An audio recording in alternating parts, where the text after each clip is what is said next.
Stacy. Bryant DeLong. Don Kramer. Anthony Bologna. Natalie Scholl. Jason Ward. James Godwin. Scott Lakin.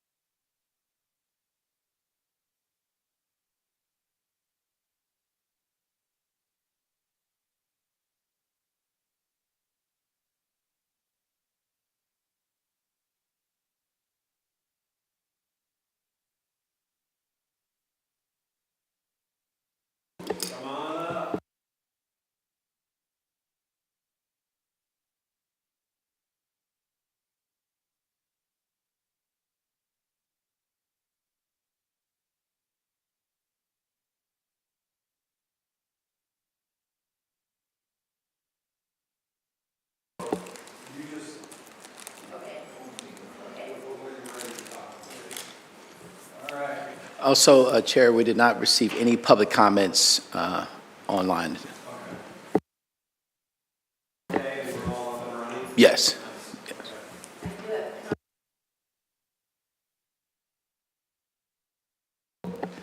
Right now, everyone to turn their mics on. There you go. We got it. It's redundant. I turn mine off. We're also getting it as far as the overall, but to get a direct mic, it's best to turn the mic. Okay, so let's move on to item number 5 on the itinerary, which is discussion items, starting with Article 1, effective date, boundaries, county seat, powers of the county. All right, Mr. Graham, what's the best way to, for us to handle the discussion? You know, my recommendation would be, particularly for Article 1, is just say, you know, does anybody have anything there that you want to address? Because in my reading of Article 1, I don't know if there's anything you really can address. I don't think we're changing the county seat. I don't think we're changing the boundaries of the county, for example. So, you know, I think Article 1 can be dispensed pretty quickly, and then maybe from there, maybe do it article by article and just say, does anybody have any comments or interest in having a discussion on any of these particular articles? Because some of them, you know, have probably nothing to talk about, but certainly some of them do. Thank you. Okay, so we'll do that, and starting with Article 1, is there anyone here that has any comments or would like any discussion on Article 1? Mr. Chairman, Yes, sir. are you talking to the general public? Well, Everybody, or the committee? committee and then general public? Yeah. Okay. I mean, for each one, you might say, anybody want to talk about it? Okay, are there any public comments on this article? Anybody want to talk about Article 1 on the commission? I see no. Who did? Oh, you did. I'm sorry. I That's thought why you were. I'm asking. Okay, let's go. Well, let's hear what you have to say, sir. Yeah. Most of what I saw in Article 1 was just bringing it up to date. And Kevin, you were on the original. And what I'm wondering is if it would be appropriate, and if you feel like, but for instance, Section 1.01, effective date, the effective date of this shall be, and just say the effective date of this Constitution is January 2021, or the name of the county. The name of the county as it operates under this Constitution is Clay County. Because it seemed like you'd written this in the format so that voters could look at it and rather Looking than. prospectively. Yeah, And that's done. Yeah. That's done. So I just was wondering if we might want to consider changing it just to make it a document that goes on. It doesn't say shall be or. I It noticed is. that as I read through it. Yeah, As I read through that, I noticed that too. That's a good point. yeah. Does anybody on the north wing have any comments about it? I agree. Yeah. So what I recommend is I can, and part of it is, I'm assuming I'll take the role of actually making the changes to the document based on your approval. Please. Under Article 1, I'll make all those notes about the shall to more current language. And assuming, and I would suggest we wouldn't take that to the voters if that's the only thing we have. I suspect that won't be the case. So assuming we have other things, then we can add that cleanup to it as well. Happy I to just think do it it. would read better now that the new charter has already Sure. passed. That, this is it unless the legislature decides to change it. And the effective date would change accordingly, right? The other thing in 103. I don't know, did you hear what he just said? No idea. Sorry. I'm having trouble seeing and hearing. but- Okay. The effective date will always be January 1, 2021. The effective date of these changes will be, January 1, 2027. So does Or- it note where it's amended or the date amended or? Yeah, we probably will put something in there that would indicate that the, date of amendment, yeah. The other thing on, I'm not an expert on first-class counties, but my understanding is Clay County is a first-class, county with a charter form of government. And that, I didn't see that anywhere in Article 1 or 2. What- And I don't know if we want to make that clear. Well, there's no such thing as a non-first-class charter county. So all charter counties are first-class. I mean, I don't know that it's necessary, true. but certainly could be added. Yeah, I But- don't know. I yeah. don't anticipate Clay not being a charter first-class county. Right. And, the county seat is Liberty, located in Liberty.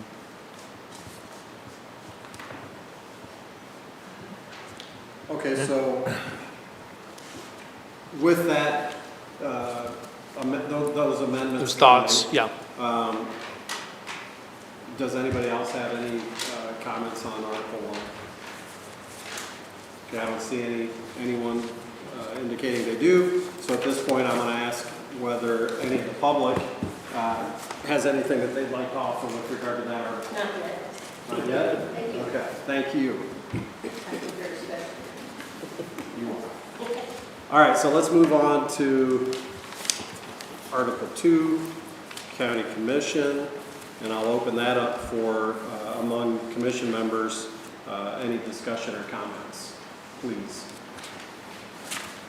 Well, along the same lines as that, it seems there's a fair amount of cleanup that could go on throughout Article 2, meaning because it was the first one, I suspect there were a number of how-to items, referencing whoever wins the 2020 this or that. So I think within Article 2, there's quite a few things that can be removed to clean up, to just leave, like you said, this is what it is going forward, kind of getting rid of that historical how-to stuff. It appeared to me that Article 2, there was a lot of setting it up and staggering terms, and that's not necessary anymore because I think the terms are pretty well set. And so I don't know if we want to clean that up also. And Let me think about whether removing that framework is detrimental. I'm a little concerned about, I'm a little concerned about removing what, a future commission or a future court, to be honest, might interpret out of that. And to be honest, it's also, I think, reasonably harmless. So I'm a little concerned about taking away the information that established how we got here. But let me think about that, if that's okay, well, and see between if the there's two of us, anything. Kevin, you're the lawyer. I'm not. And Yeah, so, yeah, I welcome it. As I was reading through it, that was a question, that I had. Also, under presiding commissioner, it does state a year, 2023, and I didn't know if that was necessary as well. Which section are you Well- looking at? Section 2.04. A.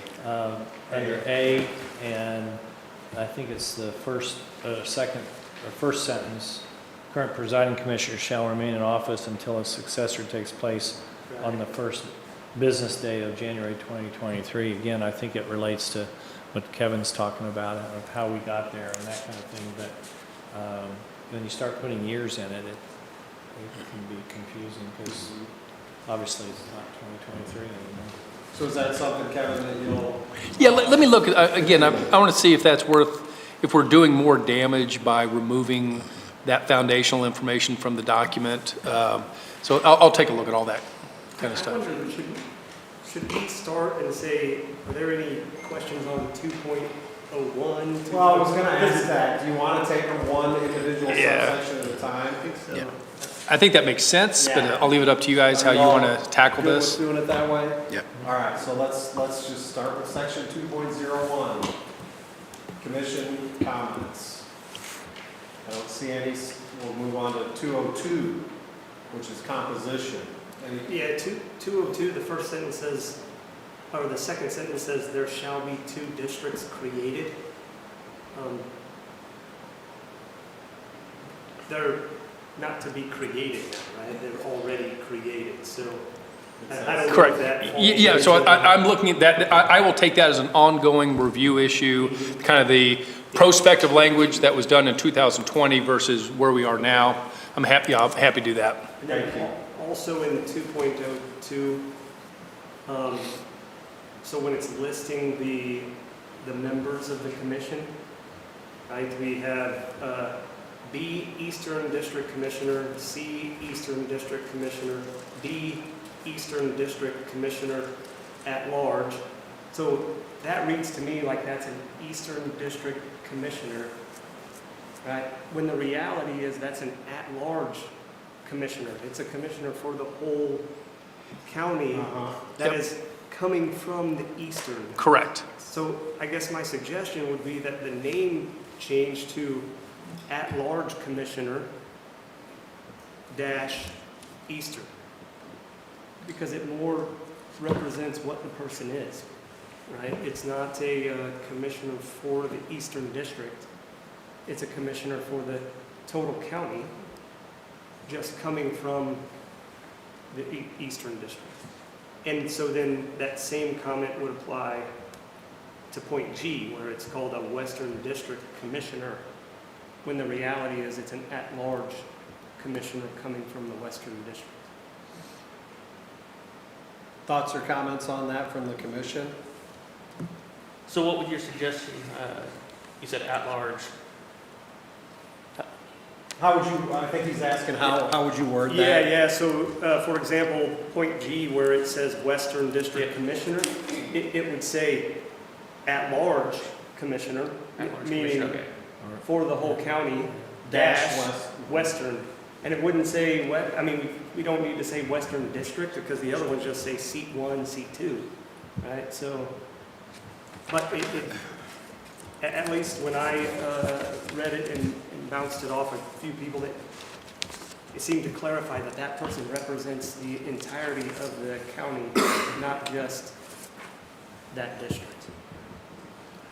Another perspective on that one is kind of thinking about where they live at. So even though it's voted throughout the entire county, but they live in the Eastern District. So you're trying to, and most municipalities do this, you try to keep it within that area. So the objective is that they're voted on by the entire area, but they also known in that with that. So what I do believe we don't have in here is how we designate that Eastern District. Like, even though you do it later on the map, but in there, it doesn't state that as far as qualifications. It doesn't. In B, it says, if serving in the district commissioner shall remain resident registered voter in their respective district throughout the term of office. So that's probably, well, I guess B will give you that as the Eastern District. So the designation of that name helps you to see that for that perspective, for B.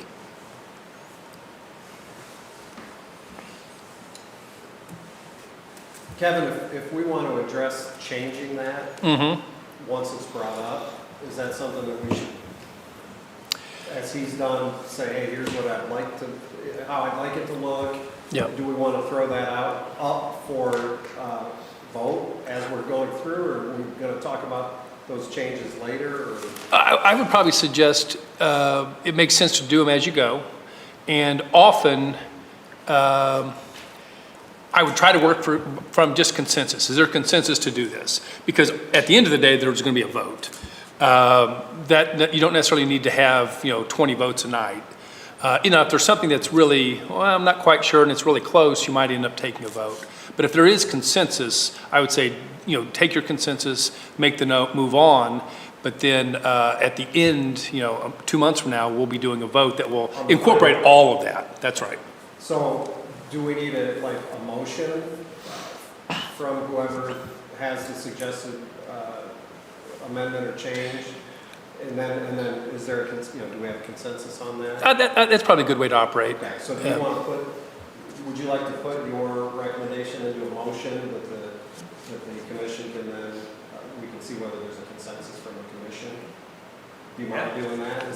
Kevin, is that the best? Sure. So I would ask if you would, put your recommendation into a motion so that we can see what our consensus looks like. Okay, so I put a motion in to adjust point D and point G of section 2.02 as previously stated, adjusting point D to be at-large commissioner dash eastern or dash eastern district, and point G being at-large commissioner dash western or western district. Kevin, did you get the language on that? I think I did. May I make a suggestion? Just that this is kind of more wordsmithing. So you're suggesting at-large commissioner, Eastern District, for example. My suggestion is just to take the at-large, that's beyond the dash, And move it up? and swap it with either eastern or eastern district, right? Put it in addition to, like at-large, showing from what district. So where it's stemming from, but they're serving at-large. So we're not eliminating where they're coming from. Gotcha. You could think that if we opened it up to just at-large, you could take at-large from the county and make it serve anywhere. Could we just, could we say at-large Eastern District Commissioner, and that's it? But for me, they all represent, what I'm trying to say is that people understand that this is an at-large person, right? So, yes. So if we change it to just at-large Eastern District Commissioner, that is the entire verbiage, and that replaces what's there now under D, and then G would be Western, is that okay? It's okay for me.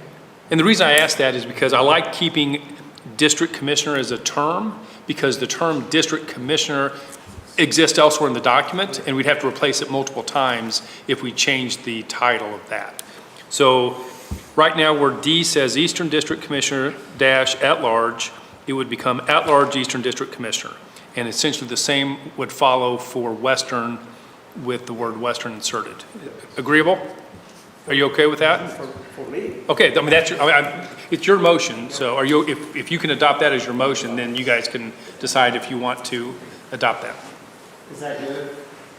Yes. Okay. Kevin, would you just say that again so that everybody hears what? Can Yeah. I make a suggestion, Anthony, Yes. Before Kevin says it or after Kevin says it? right now? Okay. Because to talk to Jim about, wouldn't it be easier to just put elected at large after that? And then, because it's not the district, you're getting elected to Western or Eastern District, but you're elected at large, right? In other words, the whole county votes on it. So, You- and maybe this is where I need. There's no right or wrong. It's just- Yeah, no, maybe I need some clarity on this myself. My understanding of this role is that they're not just elected across both districts, but they're representing as well both districts, where the eastern seat is representing the eastern district. So I think it's important to reflect not just where they're elected, but also that they represent the total, not just. I would offer a philosophical observation on that, which is and I hope the other commissioners in the room would agree with me. I think once you're elected, regardless of where your house is and regardless of who voted on you, you represent the entire county. So that's how I look at it. And I don't For know, me, it's not a philosophical argument, it's just, as I said, when I'm reading this, it looks like I say, oh, there's 3 that are representing the eastern and 3 that are representing the western, because that's the way it reads there. Yeah. Right? okay, When the reality is, it's 2 elected to represent the eastern, 2 elected to represent the western, and 2 elected to represent the total. so, and again, for me, again, I do think it's not an argument, it's just a philosophical Yeah. approach. I think they all represent, I think every commissioner we have represents the entire county. I think the distinctions here are where do you live and who votes on you. But once you pass that test, you represent the entire county. Because we have, for example, we have commissioners who sit on planning and zoning, or have sat on planning and zoning, which almost exclusively is in one district, or represents, or deals with issues out of one district, but we've had a commissioner in the other district sit on that, because that person brings, the right perspective and the right, education for that job. So again, that, I think that's more philosophical, and that's what I would suggest. But, I don't see it as, the eastern represents only the eastern. So this is why the wording that you recommended, or I said initially, here, I think represents that, right? Okay. At large, Eastern District Commissioner. Mhm. At large, Western District Commissioner.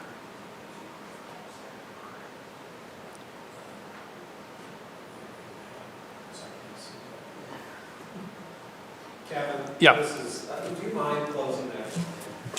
This one? Yes. Oh, we'll take care of it, Kevin. Thank you.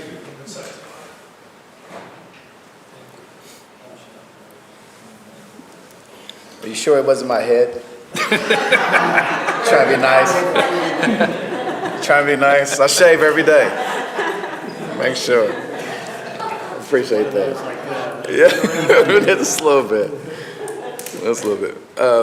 So I think at the time you still had one from yourself. Scott, did you have anything else on that? Because And there's I a don't motion have on a the strong floor. preference, I just brought it up for Okay. discussion. All right, so Okay, so then, do we have a final motion? Yeah, so what I have is to change 2.02D, the name of the position, from Eastern District Commissioner dash at-large to at-large Eastern District Commissioner. And to change 2.02G, Western District Commissioner dash at-large to at-large Western District Commissioner. That's what I came up with. Okay. And is that Correct, that's meeting of the as minds on amended. that? Yeah. Okay, so let's ask, generally speaking to the entire commission, then, do we have is there anyone who is not a part of consensus on that? Before you get to consensus, I think you might, for each of these, before you ask for consensus, you might first ask, comments among the commission, comments among the public. Thank you. So I think So there, are there any comments, any other comments among the commission? I don't see any from the public. I believe we do have one. Kevin, one. yeah, let's, Mike's on. and just turn it on and face them as we try to. State your name, please. My name is Jay Johnson. I'm one of the Eastern Commissioner currently. Joanne Lawson is the Eastern At-Large Commissioner. Interesting conversation for me because, first of all, like Kevin said, it's not like city council members where you have different districts and you're all worried about your own district. That's not the problem here, so I don't care what you call us because we handle the whole county.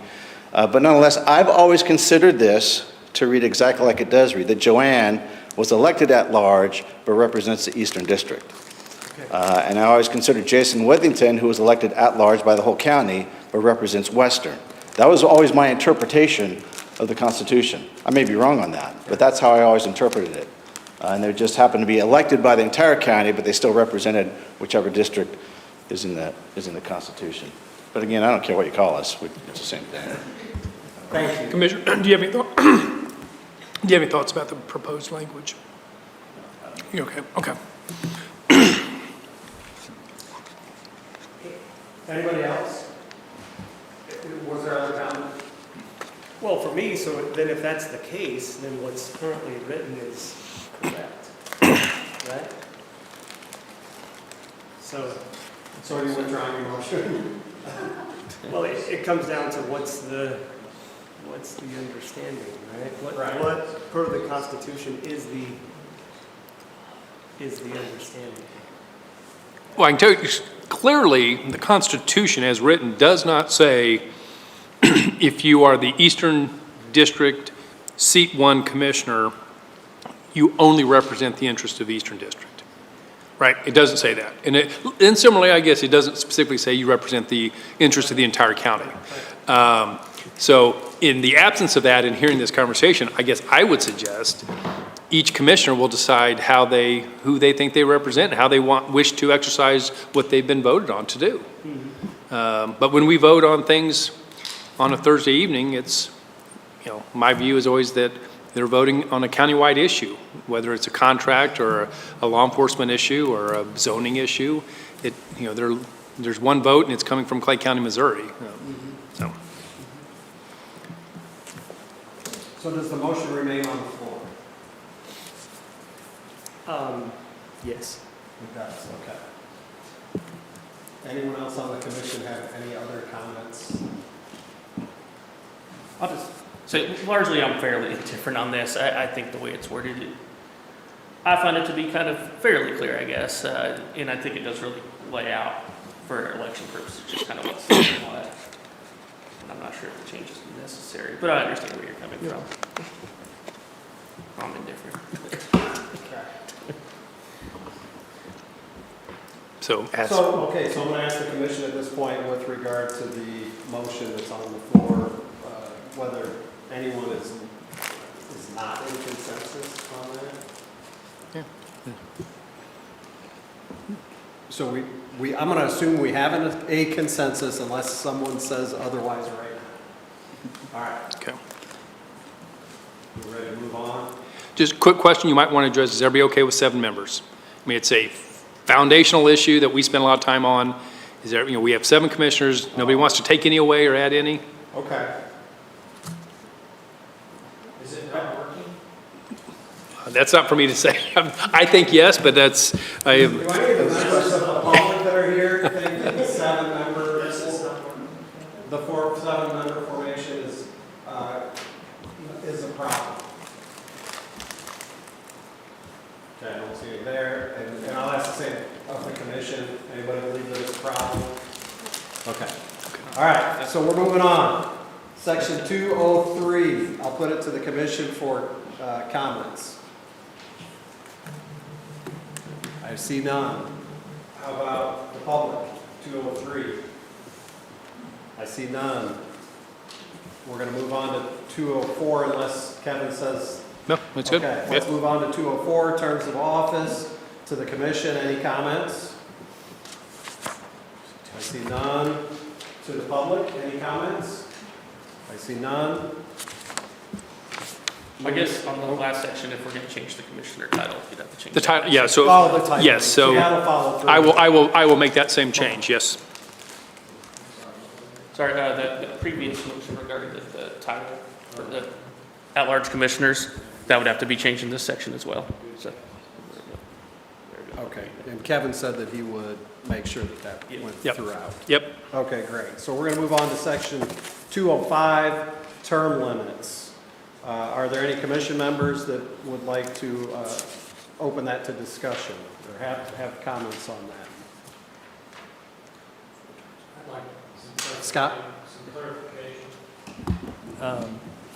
My understanding on how this works is that you can run for 2 terms, which would be 2 4-year terms, 8 years, right? Consecutive, yes. Consecutively.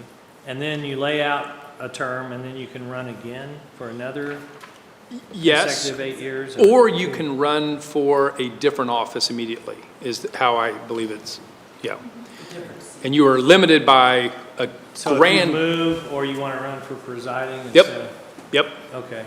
and you're limited to a grand total of 4 The terms. total you can serve is 16 years total? Yes. Okay. The other question I had is, what do you do about partial terms?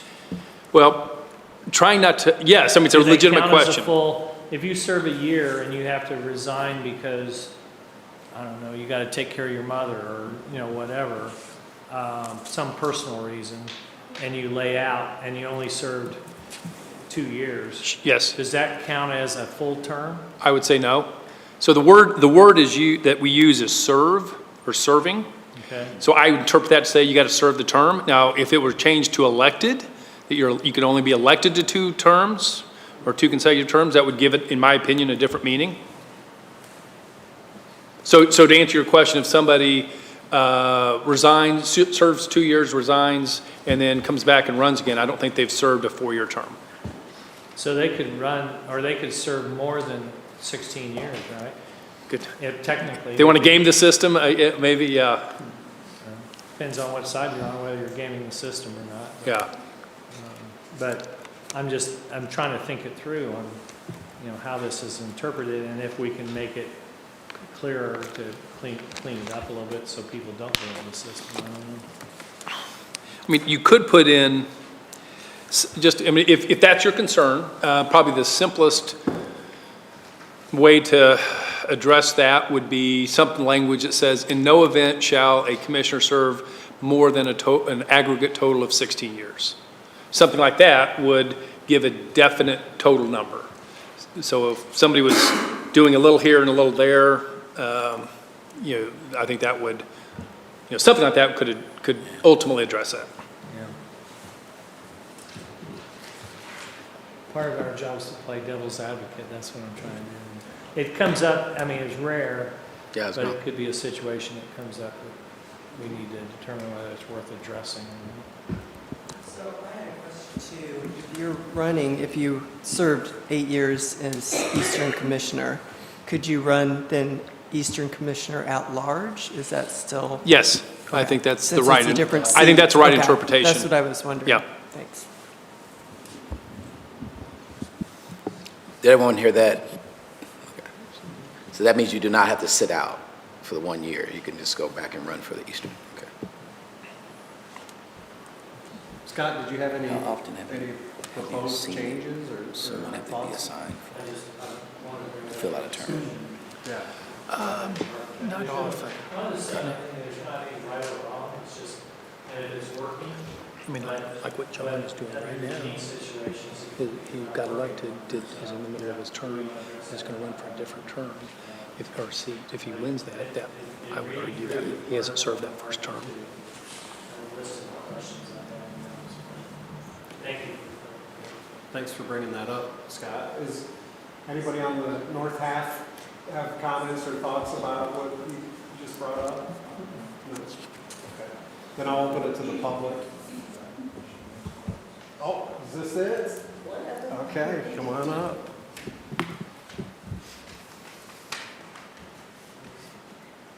Would you state your name, please? I'm Teresa Lemming, Thank you. Go ahead. and on the term limits, much like Mr. Lakin suggested, it seems like it's not really a term limit if a commissioner can run again for something he's already been term limited for. So, my thoughts are on this to make it perfectly clear. If the term limits total is 16 years, just say 16 years and don't add anything else. Because if you can do that, you can potentially do 32 years, 48 years, you could, because from each district, there's a potential of 4 different offices. Well, different my seats. interpretation, just so we're clear, is 16 is the absolute total. However seat you fill it at, whatever office you run for, you are done at 4 terms. You can do, if you want to do 2 Eastern District seat 1, take off a 2 years or 4 years and do it again in that same seat, I think you can do that. 8 and 8, you can do, pick 4 seats and do 1 term in each seat. But the way I believe it's written or intended to be written is 16 total across all seats. I think it needs to be more specific in that language, from the way I read it. Similar to what Scott was saying. Yes. Yeah. What would you recommend as the language? What would be clear? Declare it to say, and a total of 4 terms of 4 years each. Where are you reading? Could you say what section you're reading from? Section .205, term limits. Commissioners shall be limited to serving 2 consecutive 4-year terms in the same office and a total of 4 terms of 4 years each, or 16 years, not including the 2-year special term set forth in the Constitution. Then it says it shall not be a violation of this provision for commissioner to run at any time for an office other than the office for which the commissioner is term limited, which implies you can go from seat 1 to seat 2 to at-large or presiding commissioner. Then the commissioner who has been term limited in an office may run for that office again, provided there has been at least one intervening election for the office for which that commissioner was not a candidate.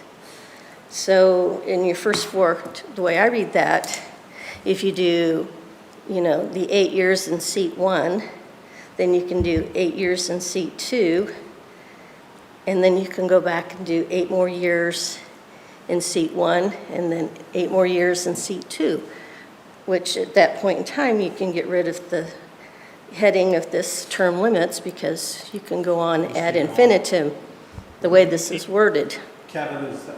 That's not my, Yeah, I was saying, once you hit that 16, I think it needs to be more specific to say, at 16, that's it, no matter what. It says also, under the 2.05, and a total of 4 terms of 4.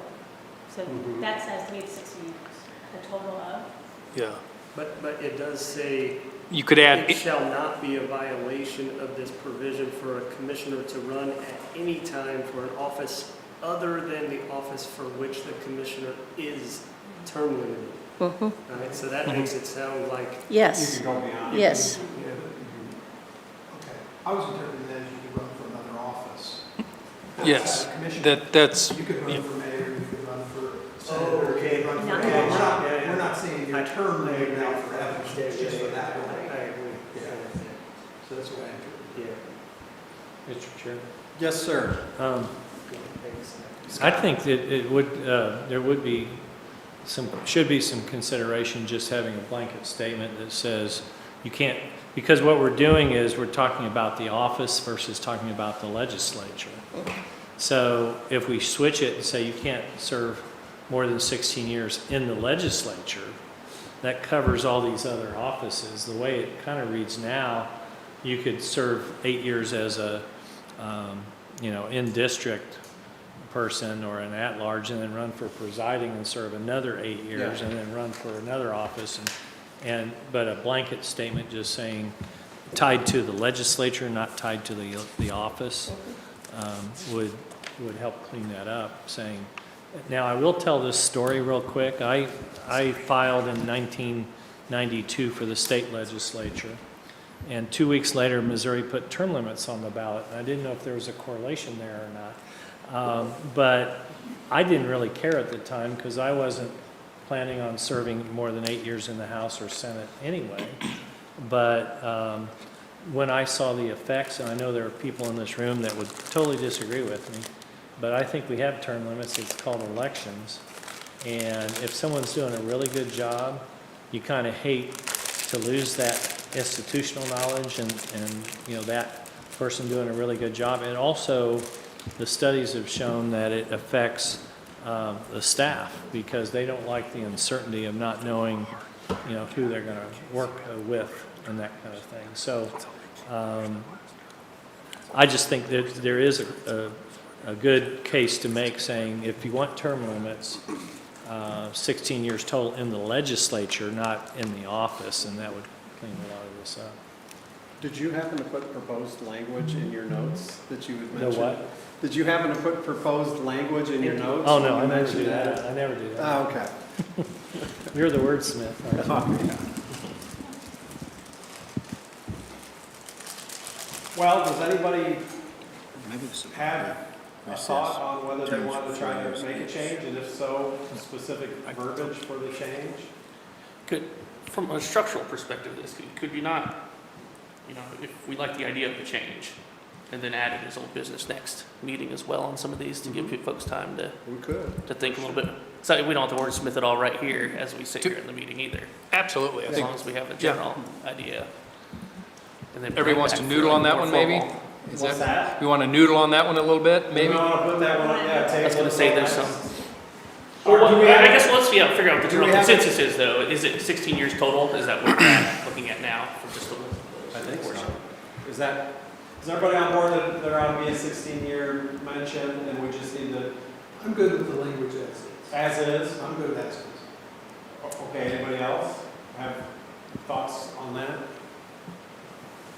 I would volunteer to work on the language, but I've already outed myself that I'm against term limits, so I'm not against trouble. Well, that's a, Well, how about doing some research for us on what you were talking about? I like that, as far as the statistics and the voters having the choice of making that decision, if they like that. I mean, maybe you can bring us back some more statistics, and then we can make a decision. Yeah.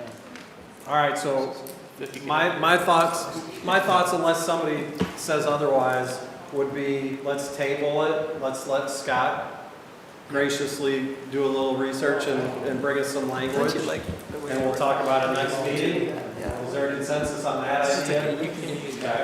Okay. Consensus on that idea? Yeah, I'll do my best. Okay, thank you, Scott. So we're gonna table that. Hey, Brandy, when these kind of things happen for our next meeting notice, you will need to add section 205 term limits to that agenda for next week, so that the public sees that that is now something coming back. Thank you. All right, so before we move on to 206, I'm just real quick going to ask if anybody in the public wanted to add anything to that discussion. The only thing I'll say is after you serve for. I'm sorry to interrupt. You want her up here to make this No, I was comment? gonna say something real quick. She could use some. You've been, I'm Joanne Lawson, Eastern Commissioner. Thank you. I'll tell you what, you serve 8 years here, you're half nuts anyway, you're not giving, you're not giving it to. Careful what you ask for. I don't know if that got recorded. I think that where it's at. All right, so let's move on to section 206, commission districts, and I'll open it up to discussion among the commission. North side, I see none. South side, I have one. Scott, what do you say, sir? The only thing that bothered me on 206 was it says we should redistrict every 10 years. It doesn't say anything about after 5 years we'll redistrict too, you know. And so what I would, a simple change, I would support shall only be each 10 years. And that way you don't have people trying to redistrict before an election, things like they're, you know, like what's happening in Missouri and that kind of thing. But just insert the word only, that way it limits it to every 10 years rather than, Where, you're saying put only where? shall only be each 10 years, I think it was what my I do, notes said. but that is also, I believe, kind of addressed later in section 9.05, where beginning with the 2030 decennial census and every 10 years thereafter, Yeah. the But- and commission that's, will and that's overview. permissive, Yeah, but it doesn't say you can't, the legislature but can't only vote then, that only. only, they could say, well, this is 3 years into that 10 years, but we're going to redistrict this year Yeah, because yeah. we've got an election next year. Yeah, so make sure we look at both sections there. Thoughts or comments from the north side of the room? See what he's saying. Yeah. Anybody else on the south side here have any comments on that? I'm going to open it to the public. Anybody have any comments on that? I don't see any. Scott, I'd ask if you would like to put that into a motion. Yeah, I move that we insert, I'm trying to see where it is, insert the word only after the word shall and before the word be, so that it shall only be each 10 years rather than shall be each 10 years. Because that's permissive to say, yeah, every 10 years you can redistrict, but it doesn't say you can't redistrict every year if you wanted to. And I don't think, by and large, I don't think anybody has the appetite to have to go through the redistricting process. But there's been cases, as we know, at federal and state level where they've tried to not wait till after the census and do it every 10 years. And they want to do it for the next election. And I'm not only against that, I just don't think it's very democratic. Okay, so there's that motion. Is there any discussion on the motion? I'll second the motion. We have a second. All right. Yep. Okay, so all in favor? Or Say- do we have a say it consensus? really loud. Aye. I need to say. Aye. I don't think we have to vote. I don't know where to go. We just Oh, we need to don't? reach a consensus. Mhm. So So, we have. Head nodding. There we go. yep, insertion of the word only. Thank you. Got it. All right. Let's move on to 207, compensation. And I'll open to the commission for discussion. I feel like, North side? Nothing? South side? So actually, I have I'm- a question. Oh, sorry. It's all right. go Quick. ahead. No, I do have a question. Oh, okay. Yeah. So I guess I thought about it a bit more when Kevin asked about is 7 good or more than 7 or less than 7? Because this is the first time. Well, in terms of compensation, I also understand this is the first time that it's been paid this way. And so Yep. I think it's worth having some discussion on how that's been. On the number of, or on the pay issue? Compensation. Oh, just yeah. Just compensation. It just Okay. triggered when you asked the previous Okay. question about the number. So here we're talking about compensation. And I've also heard a number of people say how happy they were that, I guess, via this constitution, that it reduced the pay for commissioners. So that's positive to hear that feedback, that others like that. So then I come to the question and wonder how has that worked out? And then some questions like why is one position paid differently than the other 6? I don't know. I mean, you were on the Sure. commission before. Maybe Sure. you know the basis of that. But I wonder, I think to myself when reading through this, okay, a group of people were putting this together and they were making some assumptions and saying this is what it will be. So has it worked out that, one role, are they doing more work than other people? Are they responsible for more than other people? So I just want to open that for discussion. Do you have any feedback on that, please? I'm certainly happy to. I mean, the compensation was, without a doubt, one of the things we talked about the most. And I mean, like wildly different. I mean, there were a group of people that wanted commissioners to be like school board members, which, I mean, I paid nothing, absolutely paid nothing. The positions before the Constitution, I want to say, were paid 70s, 80s, maybe moving up north of there even. We're moving up. There's a feeling that it's not a full-time job. So we kind of landed on kind of equivalent, making an equivalency to the House reps. So I can't tell you if I think as a commissioner, if it's a fair number. I can't tell you. I mean, obviously, like any, I'm sure some commissioners get a lot of their hourly rate's pretty good, and some it's not, because of how much they want to put into the job. I think the idea on the paying the presiding commissioner the amount was kind of a recognition that the job certainly should involve a little bit more, and there are extra duties placed on the presiding commissioner that the presiding commissioner can't get away from. I would, at least at this stage, last comment I'd tell you, one thing we talked about that I would encourage you to talk about, and I don't have a dog in the fight, but I would encourage you to talk about the idea of benefits. Because right now, the only presiding commissioner is entitled to health benefits. Okay. No other commissioner is. In some settings, city council members are allowed to avail themselves of the city's health insurance, for example. So that would be something you could look at. And again, just further concept is you certainly might encourage, better folks to run if they felt there was a little bit more there. But again, I'm not trying to tell you how to vote on that, but that's something I think is worth a discussion for sure. Is whether or not those health benefits, which have, as everyone knows, value in our society, is that something you want to change? As well as compensation. You can change the compensation too. Yes, Kevin, I'm afraid to ask this as a former state legislator, but what is the base pay for state legislators? About 36? 39? 39. It was 21 when Yeah. I first took office. Yeah. One of the reasons I left the House was I couldn't afford to send 3 kids to college on a state legislator's Yeah. salary.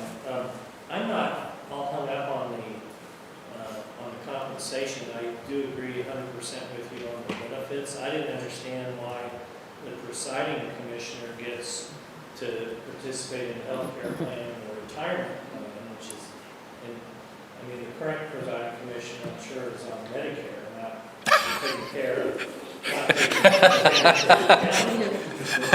care of the retirement plan. And I think it's very unfair to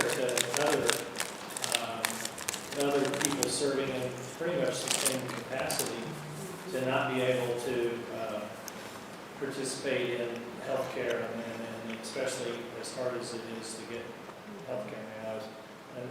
And I'm taking my other hat. I'm the former insurance commissioner for the state of Missouri, and so I know how hard it is for some people to get healthcare. But I think you're right. I think that it would help maybe recruit higher level of candidates if they didn't have to give up their job and lose their benefits there and then not have them here for the county. And I would be in favor of letting the other 6 legislators participate both in the healthcare and in the retirement. Now, I'm getting from the county administrator. I'm not sure how he feels, but I don't want to say anything about benefits for my commissioners. But I just wanted to say that it's not entitled to any other benefits, including retirement. So only thing he can participate, only one he can participate in is the health benefits. So I had a question on that too, because I know it said in the benefits that you're expected to work like a full-time position. What do you guys, as a business owner, I know full-time position is 30 hours. Is this considered part-time? Is it considered full-time? How do we come up with who gets benefits, who doesn't? the insurance company will tell you. But I think personally, if you're working a lot of hours, you definitely should get that. If it's just a part-time job that you're here a few hours and you're just checking that box, well, then is that for everybody else as well? So I guess I need clarity around what is that and what does that look like? As a former police commissioner, put in 20 hours a week and I made $2,400 a year. Now, I was assigned that position. I wasn't elected. And so I think but I signed up to serve. Yeah. And I did it because I was passionate and I loved it. And I think that these people here are very passionate and love what they do, and that's why they're here as well.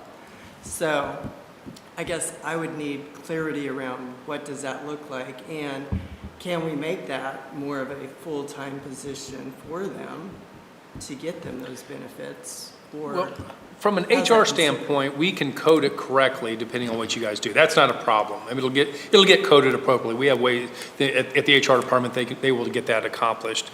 I mean, if you're asking, do we have commissioners working 40 hours a week regularly? I don't think so. But that doesn't, but I think we have a lot of commissioners working over 20 and probably in the up to 30. That's just an observation. But maybe more to your point, I don't know how we can police that. If somebody, if you only showed up, you could work as little as, I guess you could work as little as 5 hours a week if you wanted to, but nobody does that. It's not what the job entails. And I just don't see a way to police, who's worthy. they're either all in or all out. I just don't know another way to do that. Well, and I guess part of that would be if they have a full-time job outside of this, that's a 40-hour-a-week job, could they still do? There's some case law that would indicate that full-time employment does not mean 40 hours a week. There are elected officials all across the state that essentially have 2 full-time jobs, and that is recognized as a matter of law. So I mean, you certainly can consider how you want to approach it, but again, that feels difficult to police, that we would only allow benefits to those who do not have a full-time job. I don't mean to personalize this. We have one of the hardest working commissioners here, and I know he has another job. I know he does. And he is here, as an example. And he is at more meetings and he does more stuff as a commissioner, not than anyone else, but he is definitely someone who puts in a lot of hours. And I don't know how you parse that out in a way that says who's worthy of the benefit, who isn't. Right, and I guess just the clarity around, with, like you said, Jeff City, I mean, it's like considered part-time and they're making benefits and they're getting everything. Oh, they get full insurance and full So retirement. I think if we just have And clarity it's in considered here, part-time job. because it's so unclear, because in the Constitution it says full-time, you're expected to work full-time in the Constitution. And it's not in the Part 2, but it's. In this document? It's, yeah, it was in one of the ones that I read later on as far as the health benefits. It said that, that's what it's considered, like you're a full-time employee for the health benefits. Is that how you? Well, is that a reference to maybe the prosecutor or the sheriff? Pardon me? I don't immediately recall. Yeah, I'm jumping ahead. Okay. So, no, I was just wondering on that part of it, is that considered for this part too? No. Okay. No, we're only dealing with commissioners at this juncture. That's what I was Yeah. trying to get clarity on when you were talking benefits. Yeah.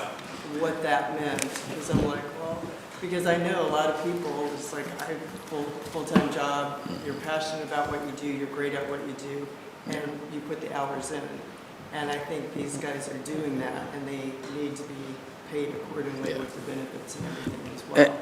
So that's why I was concerned about that. And just to add a little more context to it, it's not unusual to have health care benefits for elected officials, especially council members or even commissioners. It's still an opt-in situation. So even though you may have a full-time job, you may choose not to opt in. They still have to pay for it just like we pay for it as employees.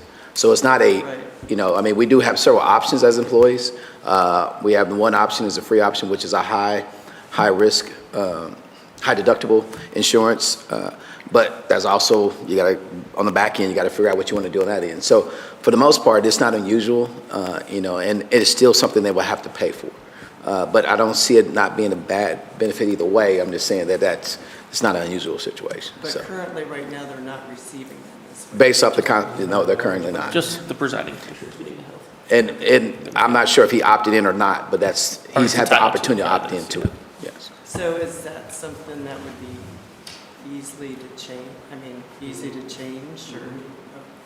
Certainly, yeah, you could take away the health insurance from the presiding commissioner, you could give it to everyone, you could add retirement to everyone. That's a perfect example of what we can do here.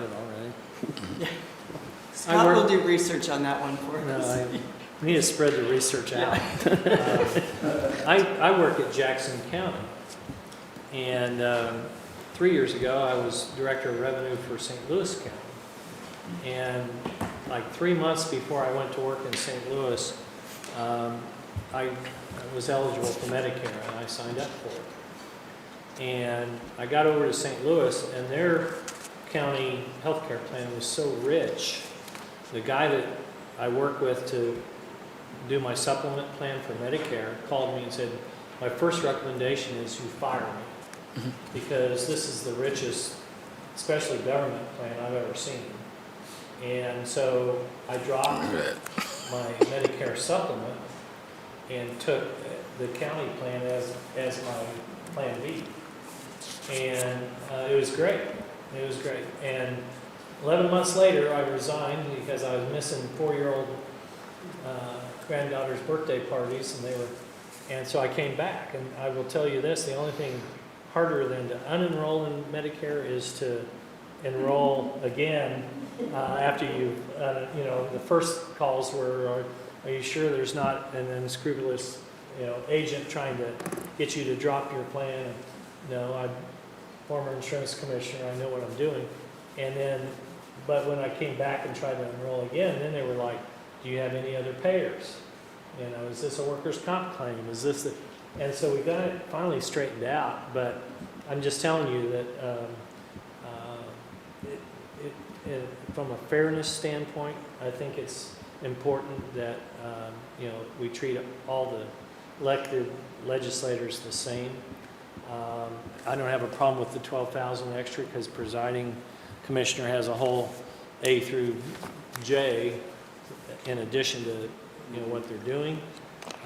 And then the other issue is if they're not showing up for work, the voters will hold them accountable for that too. So, but that was one of the things that really stuck out to me as I read this. Now, I apologize to the chairman because I'm becoming the guy that I used to hate down in Jeff City by talking about every issue, and I'll be quiet. But I do think that that is one of the issues that we ought to fix.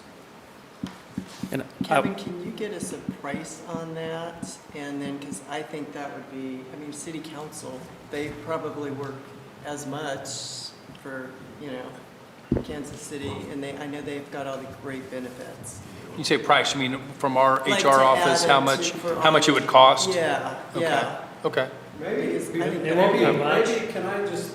maybe we have a consensus. I'm getting the feeling that we have a consensus probably among the group already. And I think maybe the question is, it sounds like everybody's probably on board with saying healthcare for everyone.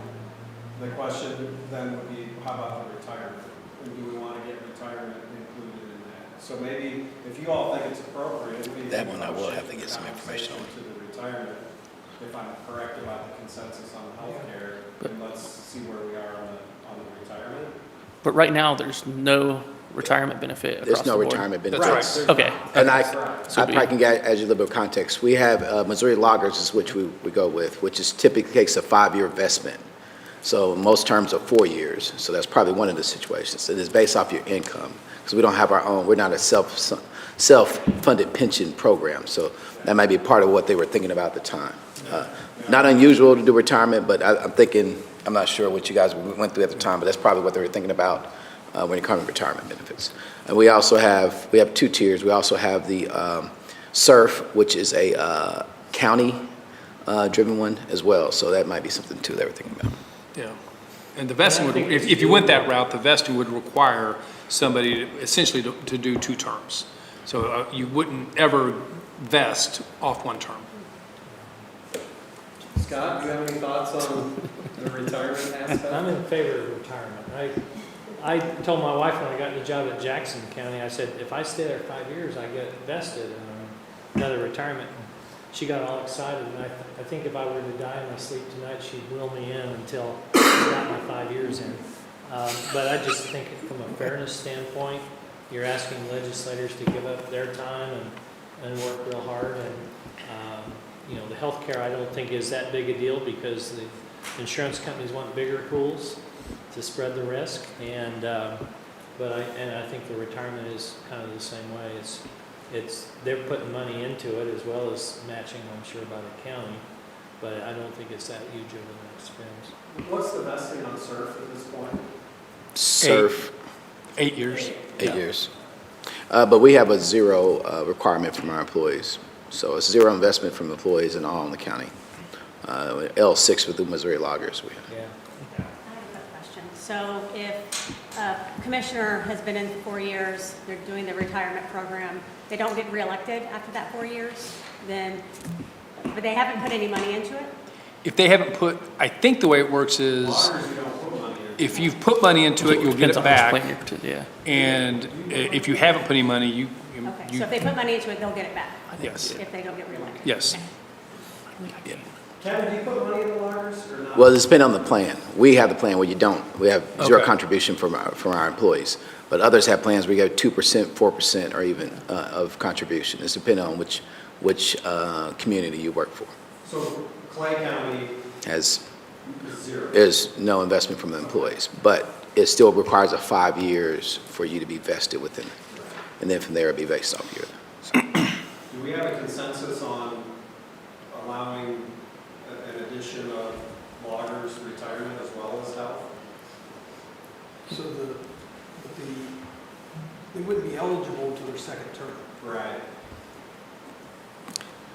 I'm Well, not they sure. would basically be on, the way it works is they're in the system, and so the county is contributing through their first term, the minute they're hired. Okay. But they're not vested until they get into their second term. So they have to go into their second term at 62 to pull something from that. They have, Otherwise, they wouldn't be like it at all, correct? that's right. Yeah. What do you guys? I'm not think for sure on about, that. Consensus on the retirement plan? So I'm interested in what she said over there about understanding the total cost of this, right, to the taxpayers. But other than that, I think it's Can provide that. So Could we find that out? What's that? Can we kind of get an idea on what that looks like? If We certainly can. We'd have to get the HR office involved and be it for the next meeting. Yeah. So are you gonna take a look at both in health and retirement? Just do, Repeat that one more time. huh? Repeat that one more time. So you're gonna research both health and retirement Yes. benefit and the cost on both of that? Okay. And in my notes that I'm writing, I think just to simplify it, if you go that route, it would just be some language that says entitled to all benefits available to county employees. You know, Yeah. so that if there are any others, we don't want to parse it out. It would just be all benefits. And Okay, so we're asking that we get provided at the next meeting the cost. Some data on that, yeah. Of both, and then we'll table that for now. Before we table it, I can move on, I'm gonna open up to the public, any comments on either of those topics? Then I was gonna ask another question.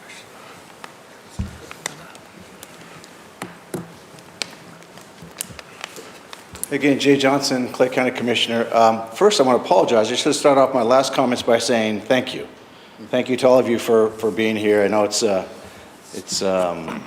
you're doing it for free, and it's going to have a big impact on our county for a long time to come. It may not be for But just, you know, me as well as the rest of the commission, I know we really appreciate you guys putting your time in for this. It really means a lot, and we appreciate that. So thank you for that. I want to put some things in perspective for you so you understand. First of all, when it comes to time, how much time we put in as commissioners, I appreciate the kind comments that Kevin made about the time I put in. But I'll tell you, nobody works harder on this commission or puts more time in than Joanne Lawson. Joanne Lawson will put in well over 40 hours every week. Every week. So you have people that are working much more than 40 hours, but we don't have bosses. We're not punching a time clock. So you could work as little as, you know, Thursday night, our Thursday night meetings for a couple hours, maybe some emails and stuff during the week. I suppose you could, if you really wanted to be a minimalist, you could do, you know, close to 5 hours or whatever a week. And then you have everything in between there. So you certainly have some working more than 40, and we didn't sign up for this to be an hourly deal. There are two commissioners on our commission now who were, that'd be Carpenter and Megan Thompson, who were here before this Constitution. Their salary was twice as much as it is now, and they had benefits, full benefits. So the Constitution cut that to basically half salary. We're about $38,000, $39,000 a year, which I think is fair, more than fair. And the benefits are gone, except for the presiding commissioner who has the benefits. I will tell you benefits, though, it's a different thing for me than it is for most people. And I'm not making a play one way or another. So I just want you to know some facts out there. I retired when I was 50 from Southern California, and I had to pay for my own, I still pay for my own benefits for my family. I have two kids that are still, my wife and two kids that are still on my plan. I don't qualify because I have the California pension. I don't qualify for the Obamacare stuff. So out of pocket, most people don't pay their own insurance out of pocket. I pay my own out-of-pocket. I just got my increases recently. So out-of-pocket yearly for me for health benefits, that's medical and dental, just the premiums alone. Just the premiums alone for my family, I pay now it's over $45,000 a year just in premiums for my family. Which means if you're gonna pay $45,000, you gotta make about $60,000 before taxes. So it's about a $60,000, and so I'm paying more for my benefits than I am for this county commission job. And I just throw that out there to put in perspective what insurance is like now. It's crazy. It's absolutely crazy for health insurance benefits. So if there's somebody who's in my situation who may be thinking about running the future, and by the way, we do this not for particular people. We do it so it applies, this Constitution applies for everybody who may run. But when you're talking about, like Kevin said, people who may want to run in the future who may be worried about things like that, like, hey, I don't have a job, I could do this. And I do have a full-time job now, but it doesn't pay benefits. I'm an interim police chief, so I'm doing it without benefits. So just putting that perspective for you. I think the salary is fair, to tell you the truth. I think someone like Joanne actually deserves more, but I think she's an anomaly.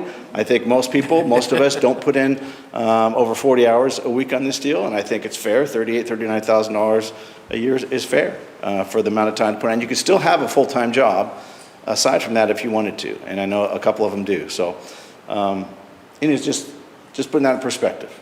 Any questions you have of me before I sit down about any of this? Okay. Thank you. You bet. Thank you. Any other questions or comments from the public? Thank you.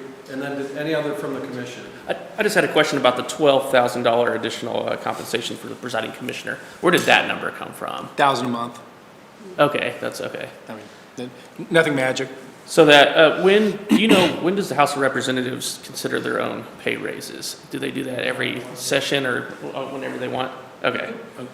Well, I was just curious if that one, continues to go up, but then the additional compensation only $12,000. It does move every so often, I know that. I just I was wondering if that'd make more sense to make that a percentage of that, like 120%, like the Missouri House of Representatives makes. That way it's moving in tandem instead of, you see where I'm kind of going there. Mm-hmm. Because it becomes lesser of a percentage if theirs is increasing and it's always 12,000 above. But I don't know. You mean for the presiding? For the presiding, only? yeah. It was a weird point, but yeah. That's true. You can think about it over the week. Diminishes as the Yeah. I guess I would wonder why we just, if we're considering health benefits and considering retirement, why wouldn't we just make every role even? Right? I mean, it's, well, I think the question about 12 doesn't seem like a big number, but when you compare it to 36 or 39, it's 30%. Right? Yeah. And it's, as Kevin just mentioned, it's $1,000 extra a month.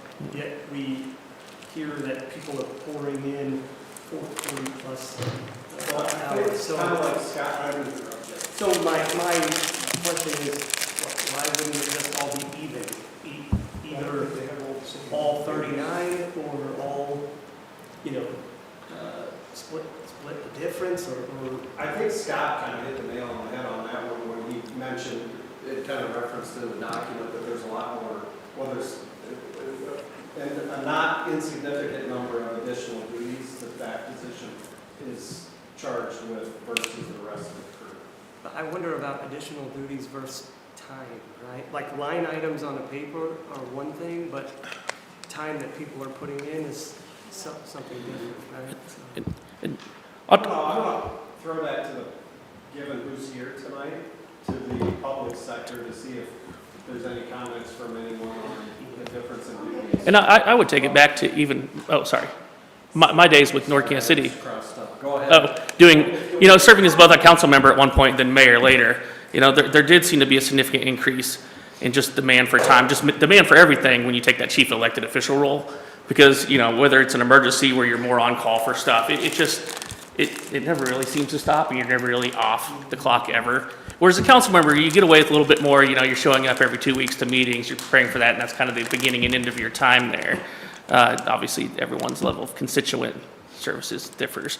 But once I took on that mayor role and getting in that chief elected position, everything did seem to change, and it was a significantly greater amount of work. for what it's worth. It was a very recognizable difference between doing one and the other to me. And so, and I know we are compensated differently down there. It's like 300 as a council member and 600 as mayor, so we're talking much smaller numbers. But to me, it seems appropriate to be more, because I do think there's more asked of you. And I think when I did a bit of research on this, for the state of Missouri, the number that kept popping up for presiding over commissioners was like $2,000 in total, right? Yeah, Which yeah, is a bit more, but it's Yeah, not yeah. 12, right? It's not 10 times that, or I mean, 6 times that. And so, yeah, I hear what you're saying. So your concern is more of the total number, though. You feel like it's too much, I'm wondering, when we think about, this was the first time that there was a 7-person commission versus 3. There was determination of how pay would be determined, right? And so now we are the first ones that are looking at it and saying, well, how did it turn out? Compared to what was written, how is it turning out? And so I really like that we're talking about benefits and retirement, right, and what we've heard today. So then I wonder about this compensation, and for me also, the number 12 didn't seem very big until I heard 36 or 39, and then I thought, wow, this is 30%. Oh, this is $1,000 a month. This is a bigger number. That is, you know, in play across whatever work is going on here, right? So. Well, and I have to agree with Brian too, because when you're taking on that role as that presiding commissioner, you're taking on a lot more responsibility. And I know just being, you know, when I was a president on the police commissioner board, I got calls at midnight, 3 in the morning, 4 in the morning, and I had to communicate to the rest of the commissioners. And you have to be more available, you have to be at meetings, you have to be there. And I mean, I think we got to consider all of that, because I think it is a lot more. And I think it's something that they need to be compensated extra for. What that is, I don't know. Maybe that's something too where we look at other counties and what they're doing. Yeah, I appreciate that comment and your experience in that. I'd be also interested to know more about what does this a lot look like on the Clay County Commission, right? Like, reading through these bullets, I see there are some things in here like, well, we'll get to these, but I wonder what that looks like a lot for the presiding versus the other. Yeah. Is now an okay time to, I'd like to hear from some of the folks that are here tonight, what their thoughts are on that exact subject. Is that okay? You guys are good to hear that now? In public, anyone from the public want to share some, Yeah. please?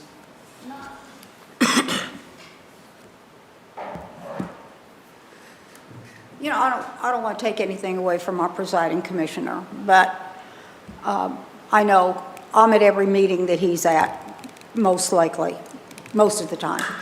I did the same kind of research that Jim did.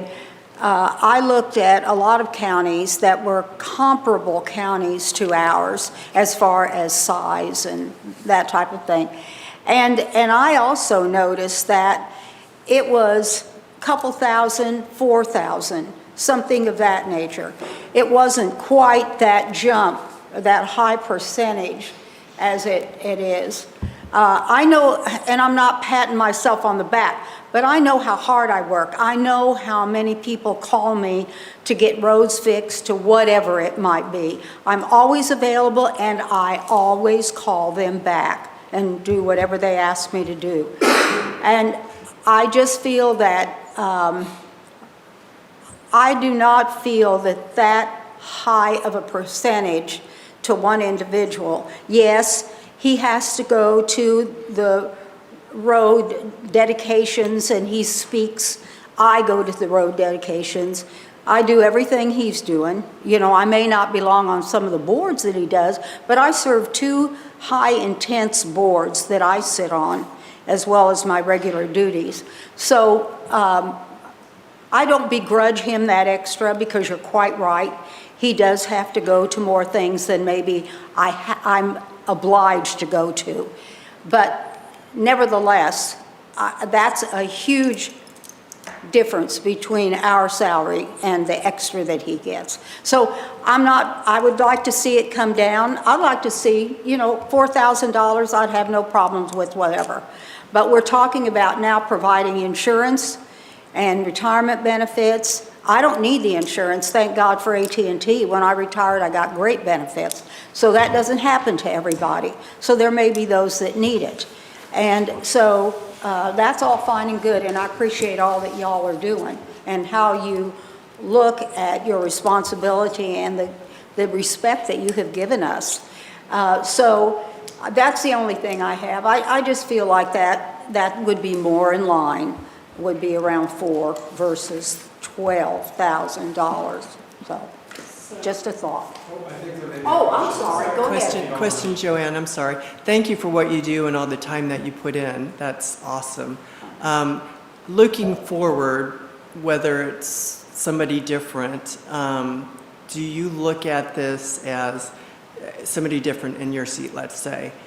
Will they be there as much, or do we need somebody to be there, you know, as much, I guess? And then my other question really would be on that presiding commissioner role, if we're enticing people to go for that position, would it entice them, if you're already going to all the things as a commissioner, to go, oh, I'm only getting 4,000 more? Is that worth the extra effort or the extra meetings that you have to be at and the extra responsibility? Great question. I mean, because as, you know, when we were hiring the new police chief, I mean, what we were paying was way below what the average was. And we had to really up that. And so, and, you know, look at, will this attract people in the future? And so that's kind of how I'm looking at that as well. If we lower those, then what are we setting up for in the future? Will people go, oh, well, I might as well stay here because I'm comfortable, I'm doing everything he's doing?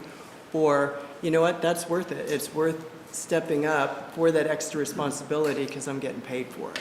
Well, good point, but I'll tell you this.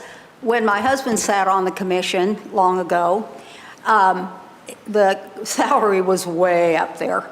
Retirement, benefits, you got the whole 9 package.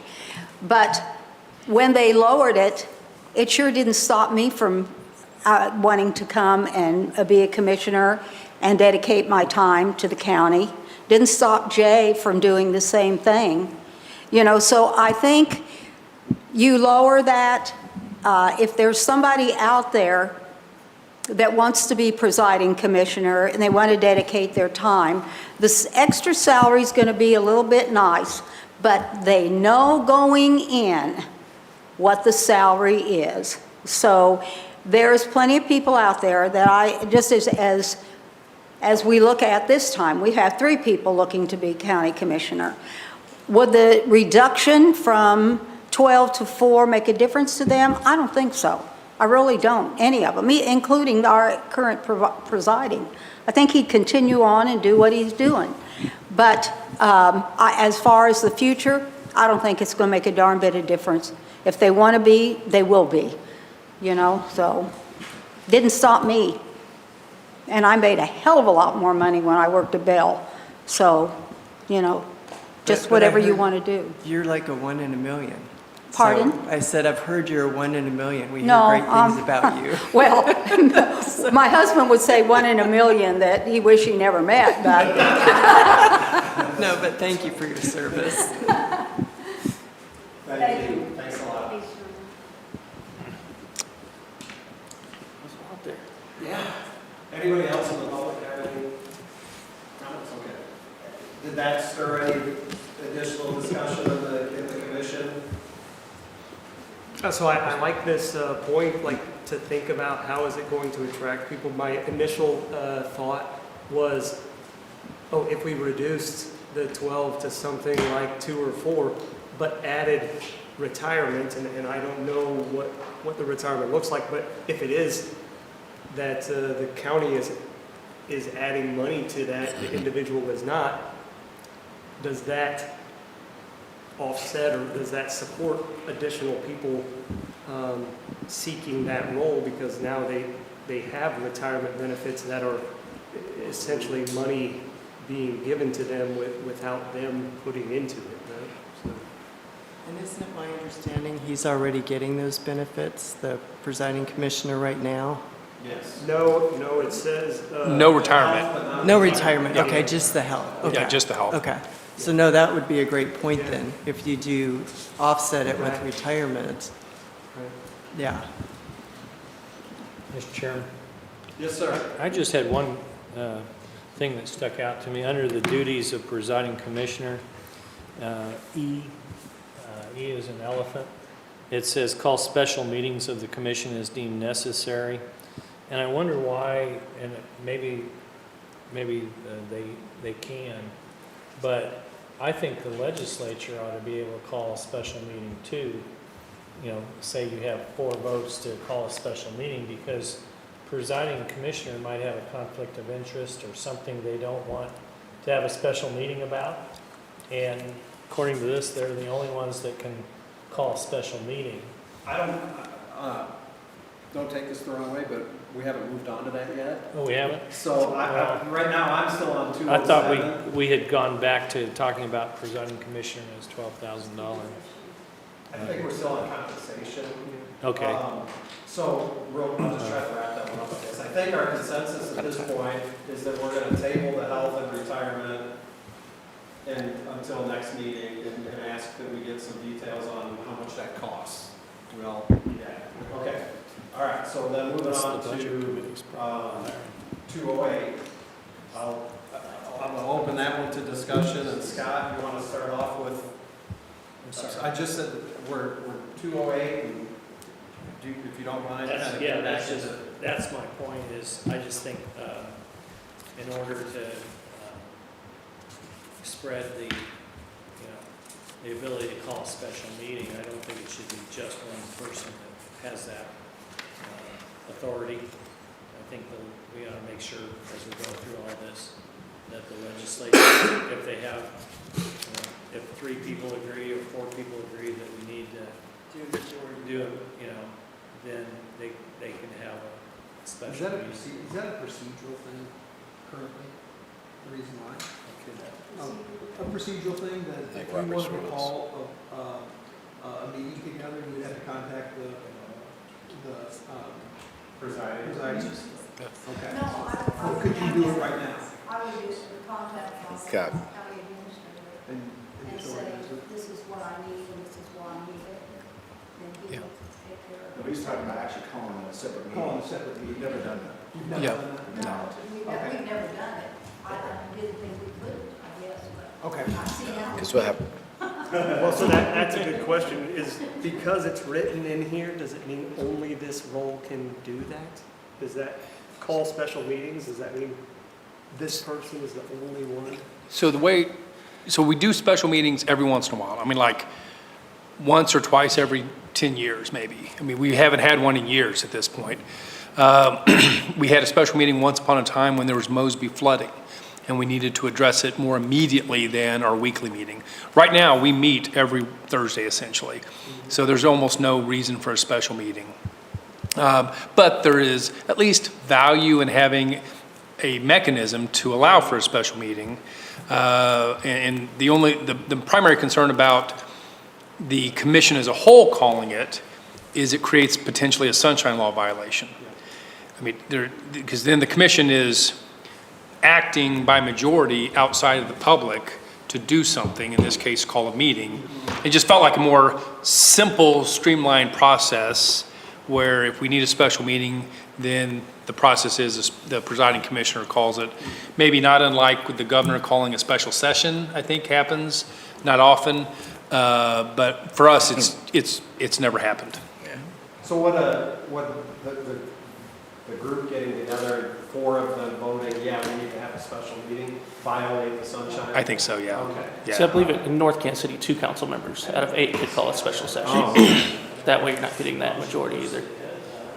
And frankly, there might be a special Will you start at the meeting. beginning of that again, I please? said, I don't think it's a sunshine Select this. problem as long as you post it ahead of time. And then secondly, Can you, what if it's a closed meeting? microphone? Sorry, where were we going? What if it's a closed, I didn't know that was working, but what if it's a closed meeting? We've got to talk about, a personnel matter.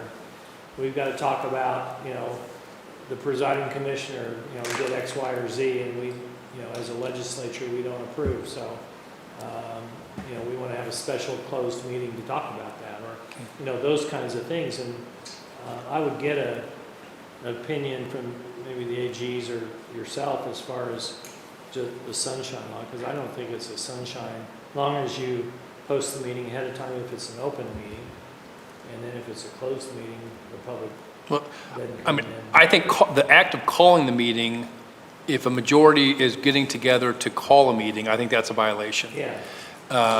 And a closed session can be also called.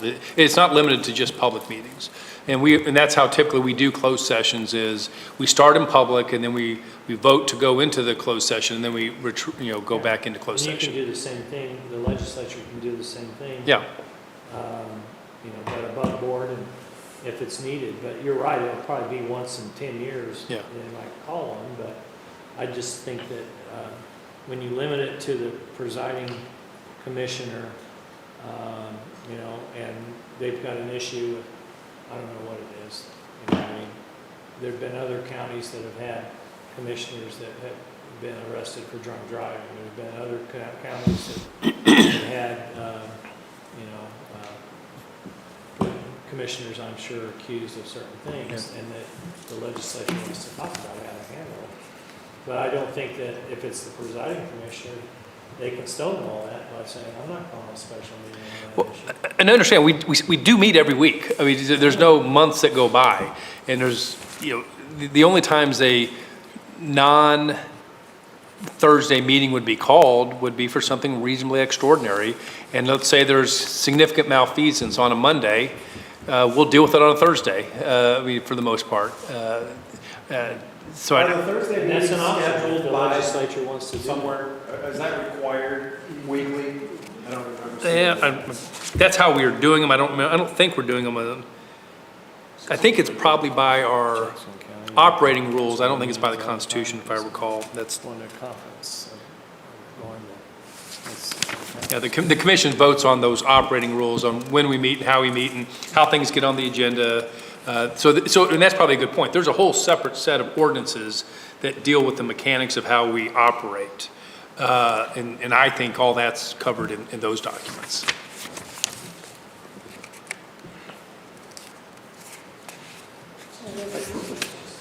Anything further on, does anybody else have any comments on that? Kevin, if you go with that analogy, let's just take E out of there and say no special meetings. Again, I think there could be, again, the example I remember is when Mosby had flooding, we called a special meeting to allocate, I think the main reason was to sign documents to accept federal and state funding. And, that's one where it was necessary because people needed help that day. And we called people in that day to get it done. And those things can happen, extremely rare.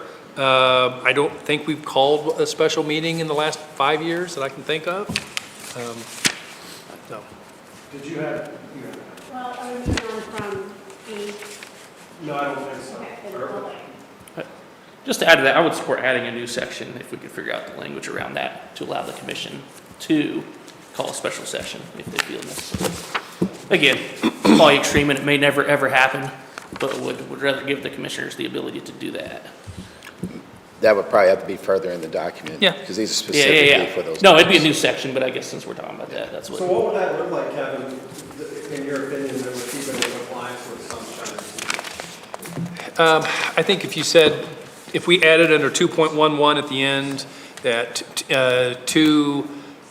any two commissioners may also call a special meeting. I think we could probably, that'd be fine. Just kind of start with that, yeah. Or 3 commissioners. I don't know that I'd want to go more than 2 or 3. Yeah. Did you hear that, Scott? So one of the things that he said that would not violate is if we added that any 2 or any 3 commissioners could call a special meeting. That's the option, that's just an issue I'm bringing up for discussion. For sure. We're doing it now. Yeah, great. And, but I just think it'd be better, because if you have one person, it's a lot easier to deny having a meeting with one person than it is to have a meeting with 4 people, or agreeing with 3 people, 2 or 3, whatever. And so, but I just think it balances out the people that aren't presiding versus the people, Yeah. the person that is the presiding commissioner. Do you guys have thoughts on that? I like Brian's idea to have Brian's idea? a different section. Yeah. That clarifies 2 or. Okay. Do you want to put that into a motion? Well, let's just, No, yeah, when and we if get you to just wanna- 2.11, let's add it. Wait for that. Yeah. Yeah, just add it to the future agenda and get some draft language. And Comments from the public on any of that discussion? No? Okay. Anything else from the commission on that? Are we still on here? I'm about to move. Okay.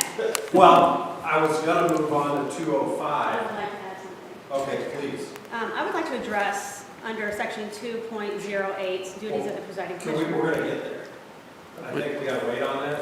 Okay, where are we going now? Well, I was going to take this, or wait, maybe not. We're on. I think that's where we are. yeah, we're on. I'm on to it, I'm sorry. Yeah, there we go. Sorry.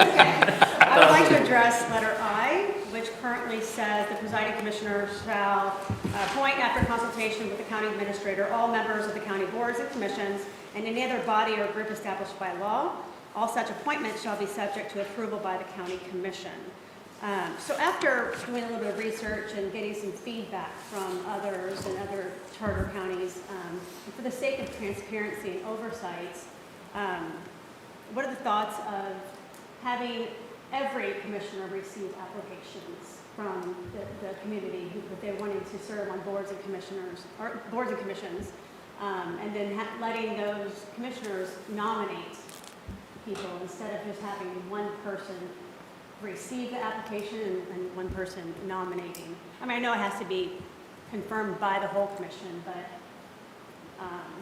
I would like to see that reworded to say something like, all commissioners will receive applications and may nominate a member to serve on the county boards and commissions and any other board or body established by law. All nominations must be Clay County residents as well. And all nominations must be approved by a majority vote of the commission to receive a board appointment. Those are my thoughts on that. Anyone on the commission have comments or thoughts on that?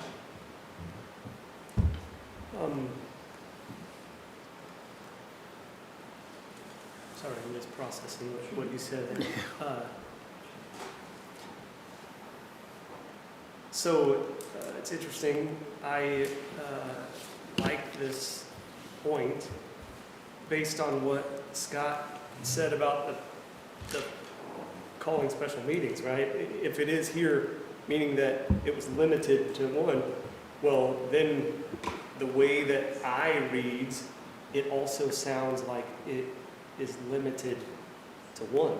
So I think what you said, if I caught it all, makes sense that it shouldn't be limited to one person that's able to appoint or nominate.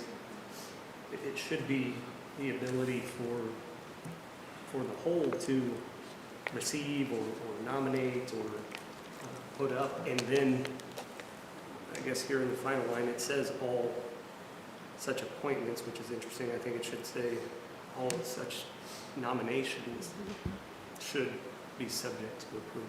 So I think I'm aligned with what you're saying. Did you say there's other examples from other counties that are doing something similar? No, just researching on how other commissioners or how other commissions deal with boards and commissions and how they, I mean, it's not just one person on the commission receiving applications, it's all of them. And they all have the ability to nominate instead of just one. Okay, but you said there's another example of that, or? Well, just that I didn't write it down or anything. It's Okay. There it was. Okay. So are you saying that the entire commission should be able to make recommendations? So right now, only the presiding gets all the applications. Yeah. None of them do, none of the other commissioners do. And so, for the sake of transparency, from last year, I'm aware of several people who did apply to boards and commissions and never heard back. Never heard anything back from the presiding commissioner. And, I'm sure he's inundated. I'm sure he's got a lot on his plate. So having all the commissioners have the ability to review the applications and respond to these people who have been gracious enough to try to get on these boards and commissions. And rather than the presiding commissioner being able to make the appointment with consultation, as it says, you're saying like that they should vote on it as a group? Yes, Yeah. and they do right now. I believe they have to, the majority of votes on the commission. Is that right? That's right, yeah. So the way it works now is the presiding commissioner says, I nominate, I'm going to appoint this person to this board, and then that gets brought to the body, the entire body then votes on it. I got it. Yeah. Good. But maybe all the commissioners should have that ability to nominate, and then they still have to vote. Put it in front of everybody. Yeah. Yeah. Okay. Any other comments before we see what the public has to say about it from the commission? I'm not disputing what you're trying to do, I understand. But it does say all appointments shall be subject to approval by the county commissioners, is that correct? Yes. And so they can block. And I know in how it works in situations, I don't want to make all the decisions on that. I want to talk to my colleagues and make sure they're okay with it before we move forward. If they're not, they usually would let me know and we'd work something out. But But they have the ability to block, but if they don't even know anything about these people, Yeah. it's kind of an awkward situation for the commissioners. And it seems like it could, They wouldn't know the people, I'm sorry, They don't get the applications, only the presiding. but they still have to be approved, right? Right, So but they the don't. application has to be presented to the board. No. But commissioners should No, have they the get- ability I mean, I email now them to, out I guess, after. at least see them, right? Isn't that part of it? They don't even see anyone that's applied. You guys see anyone? It's just the presiding. But if you request, I mean, that would be something that you guys could Well, provide the now if process needed. is, just since I've been here, that we have a JOT form, so we got Yeah. about 19 boards and commissions. So one thing is probably looking at all of them, because some of them are required based off of the requirements, so you got everything. So they submit, you do the JOT form, that JOT form has a standard email that goes to myself, along with a couple other ones, including the clerk and the presiding commissioner. Review those, talk and discuss that, and then move from there. And if there's someone that's recommended from there, share that. The commissioner presiding typically asks me to share it with the commissioners to review before it's brought to the agenda. So as far as going directly to all the commissioners, it does not, the job form does not go there. But if that's- a commissioner reached out and said, who all has applied? You'd be able to Sometimes provide sometimes we to get them, yeah. that, depending on the board, or Yeah, yeah. sometimes it's asked that question. Some of those are just operational things that we got to work on, to Yeah, be yeah. honest with you.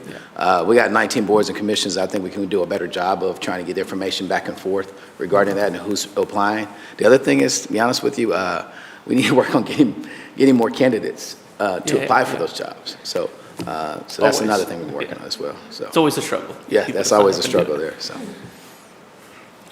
I struggle with understanding what the new process would be. It just kind of sounds a little messier, I guess. I don't know I'm working on the flow of that in my head, and I just can't. I'm having a hard time, I guess, imagining that at any time a commissioner could just bring up an appointment would be. Well, would it be difficult for all the commissioners to get the applications that come in? I don't think there'll be a problem with that. At least they know what applications are coming in. Yeah, that. but that Yeah. doesn't fix the nomination topic, correct? I mean, what comes to mind is if the presiding, regardless of everyone getting the applications, if the presiding is the only one that can put someone up for a nomination, and then in conjunction with what you said, there is the ability to block, you could create this vicious circle of, well, the presiding nominates, the commission blocks, but the commission can't nominate, so now the presiding nominates someone else, but if it's another person that the commission, so you end up in this circle, and then I was thinking about only part of this circle goes on in the public, right? So now you have a person that applied for a role, wants to help the community, they're nominated, but because this process, now there's a public denial of them being in that role, and that public denial is the only, or that denial is the only part that's public, not the nomination. Who decides who gets nominated, right? Yeah. So I wonder, I agree with Brian, like the way that the flow would work out right now doesn't come to me, but I also see the way that it's written here seems like it's probably not the best for the county or the people that are applying that want to do this. Have you seen, I'll ask you, because of your job, have you seen how other municipalities or counties have dealt with something that's a little more transparent in that process? As far as transparent, typically is submitted to the leading official, whether it be a mayor or the presiding, and then kind of go from there. It should be, what should be happening is that everyone should be talking. So you as a presiding commissioner, if you receive applications, you should talk to not even maybe the chair of that board or maybe, and also presiding commissioners before you go up there and make a decision to try to get a consensus before we go before the public. The objective is that by the time I go before the public, this has already got a consensus behindhand. And then it's like here lately, we've been having on the consent agenda, because when you got a consent agenda, it should be something that we all agree upon and move forward with. So, and you should be receiving recommendations from others as well, because as big of a county we have, we got to figure out, we got 19, but we also got probably close to 8 to 10, depending on the size of the board. So you count that, and so you want to have people who, hey, give you references that. And that's another thing going by the Eastern and Western District, that want to try to have representation based on where you live, people that you may get to know, provide them some feedback, provide that to the presiding commissioner, talk to them and say, hey, have you ever thought about putting yourself in the hat to be on the tourism board? Most people may not even know we have a tourism board. You might be in the hotel industry or in the restaurant industry, and you can add something to that. And then from there, contact the presiding commissioner and say, hey, I just talked to so-and-so. I got them submitting their application. I want to make sure they did it, and then follow back up with that, and then discuss that from there. I have another comment, Mr. Chair. So I watched a commission meeting maybe 3 or 4 weeks ago, and there was a nomination from the presiding, and then Commissioner Withington was like, I don't even know who this person is. So I see some discrepancy of how the process is working or not working. So in order to, I mean, that would be kind of embarrassing for the person who was supposed to be nominated that night. So maybe some kind of streamlined process, which I don't know exactly, maybe the commissioners can decide on that process, but it seems like it's not really working too well. I guess I've never seen, you have standing rules or something then as well? Yeah. I mean, that almost sounds like it's something that the commission should probably hash out on the information flow on some of that. Because, I mean, it's a debate we had quite a bit in North Kansas City. It becomes a weird thing because generally the mayor appoints, right, and council approves. But if, someone wants some other friend to be on there, then, I don't know, everyone's always mad at you on appointments, I feel like. There's not really ever a win on appointments. And it's always a struggle, and transparency always comes up. And everyone always wants, like, the mystery list of people that sometimes doesn't even exist. It's like, I want to see everyone that applied. Like, you're looking at it here. It's this blank sheet of paper. Yeah. Like, the one person applied and they got it. Yeah, it happens pretty quick. But yeah, it almost sounds like it might be more of a rules. But again, I haven't seen your rules, and I don't know how that fit into that. But and that's not really our scope either. But And right now, is everybody that's appointed to boards and commission, is everyone living in Clay County? Oh, I could not tell you. It's 19 of them. I went through every single one of them. So we're not But- sure if some of these people that appointed live in Jackson or Platte? Oh, I'm pretty sure there might be some living in different places. Well, I know, but I can't tell you that for sure. Yeah. And let me jump in. There are actually some statutory boards that don't require residency in the county. Not many, but some. So the point I think is well made, that I think for the Constitution, the idea that who makes appointments and nominations is appropriate for the Constitution. Who votes on them, absolutely appropriate. The minutia of how documents are reviewed by the commission, I would suggest is much better for our ordinances, our operating ordinances for the commission, because our commission is not shy about clapping back if they think they're not getting the right information. Yeah. And that seems to work reasonably well and needs to be improved, of course. But I think that part of it is, who gets documents and how it flows through is probably much better for our ordinances, our operating ordinances.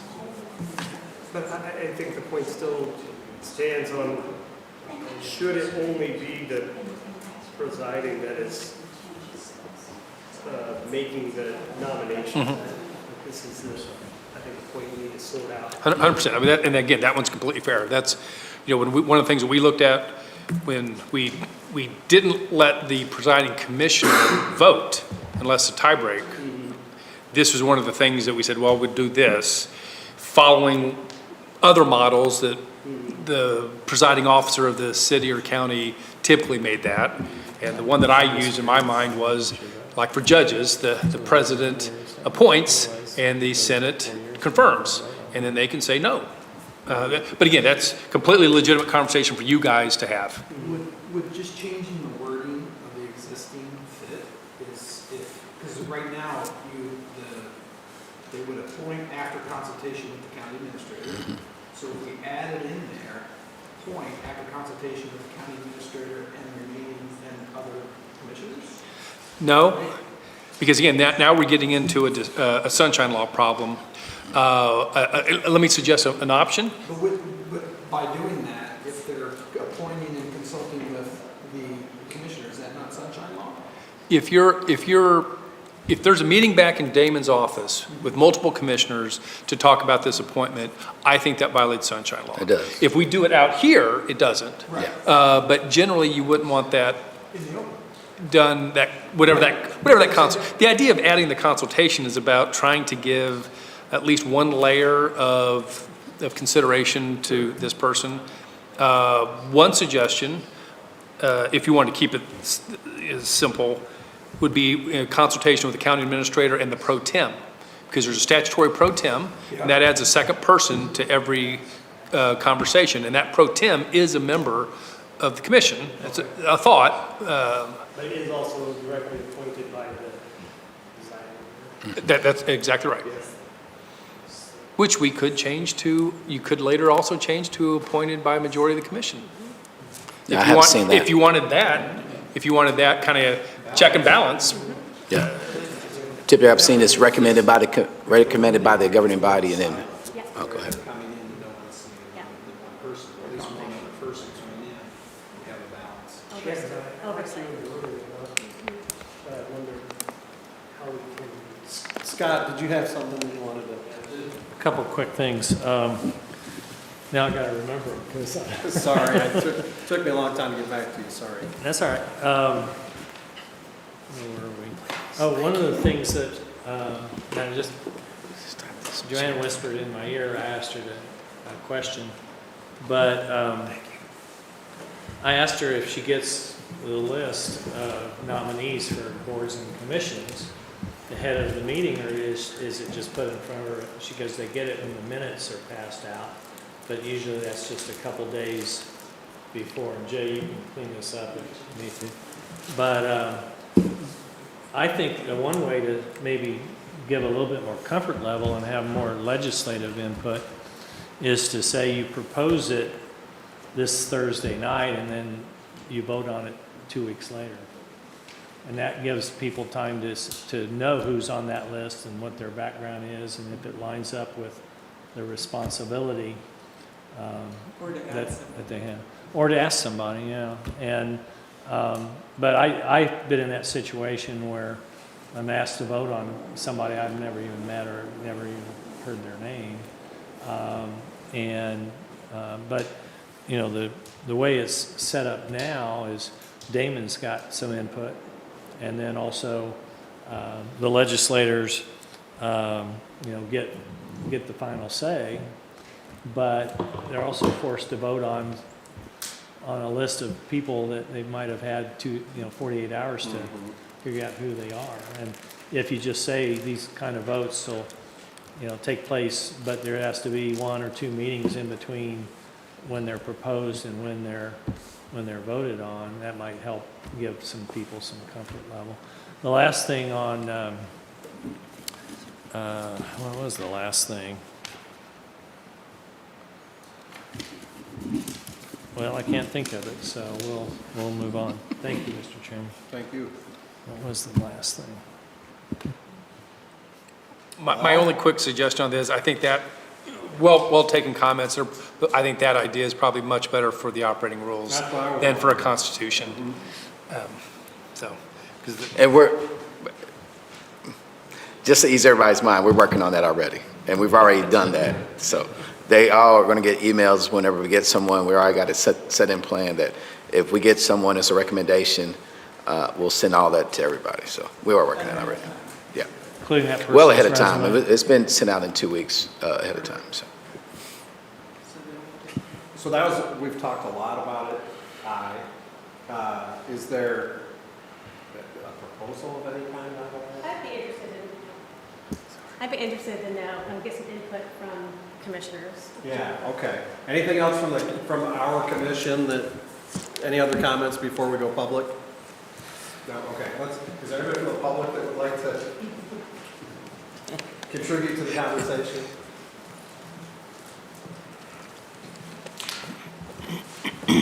Jay Johnson again, Clay County Commissioner. Actually, this is one of the main reasons why I came here tonight, because I want to talk about this particular part of the Constitution. But before I do, I neglected to mention my thoughts on the retirement thing. I don't know enough about our retirement, but if there's any kind of contribution that's made after the candidate's left office, I don't think we should do it. I don't think there should be any burden on the county whatsoever once a candidate leaves office. We see that at the federal level now. You serve in Congress for 2 weeks and then you get a pension for the rest of your life, and we're paying for it forever. So I don't think, that's my opinion, I don't think we should have to pay for anything for anybody once they leave office. Having said that, so with this, obviously, Natalie's been watching some of our meetings. This is a little bit of a problem for us, and I'll back up by saying, I think I said this already, we got to take, I'd recommend that we take any kind of personalities of anybody who's in office now out of this and put something together that it will work no matter if it's Mother Teresa who's sitting at the presiding commissioner seat or it's the most vile, evil, unethical politician you can imagine is sitting there. It's got to work for both, and it's got to have the checks and balances in place for both. Right now, I don't think this has good checks and balances. And it kind of goes back to, Scott talked about having the meetings, and only the presiding can call the meetings. What kind of puts some control in his hands? What if he's the problem that we need to meet about? And he says, no, we're not meeting. Of course you don't want to meet. And what you have with these elections or these nominations, so the way it works now, the presiding commissioner decides who he's going to put forward for the rest of the commission to vote on. And the commission can't put anybody else forward. It's either who he wants forward or no one.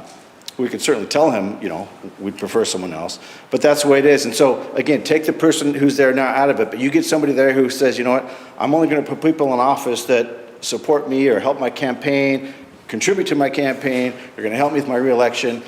You can get somebody in there who their goal is not what's best for the county, it's what's best for them. And that's really my biggest issue, is when you get people that are in positions, and the majority of politicians are, they're in it, a lot of them are in it for themselves.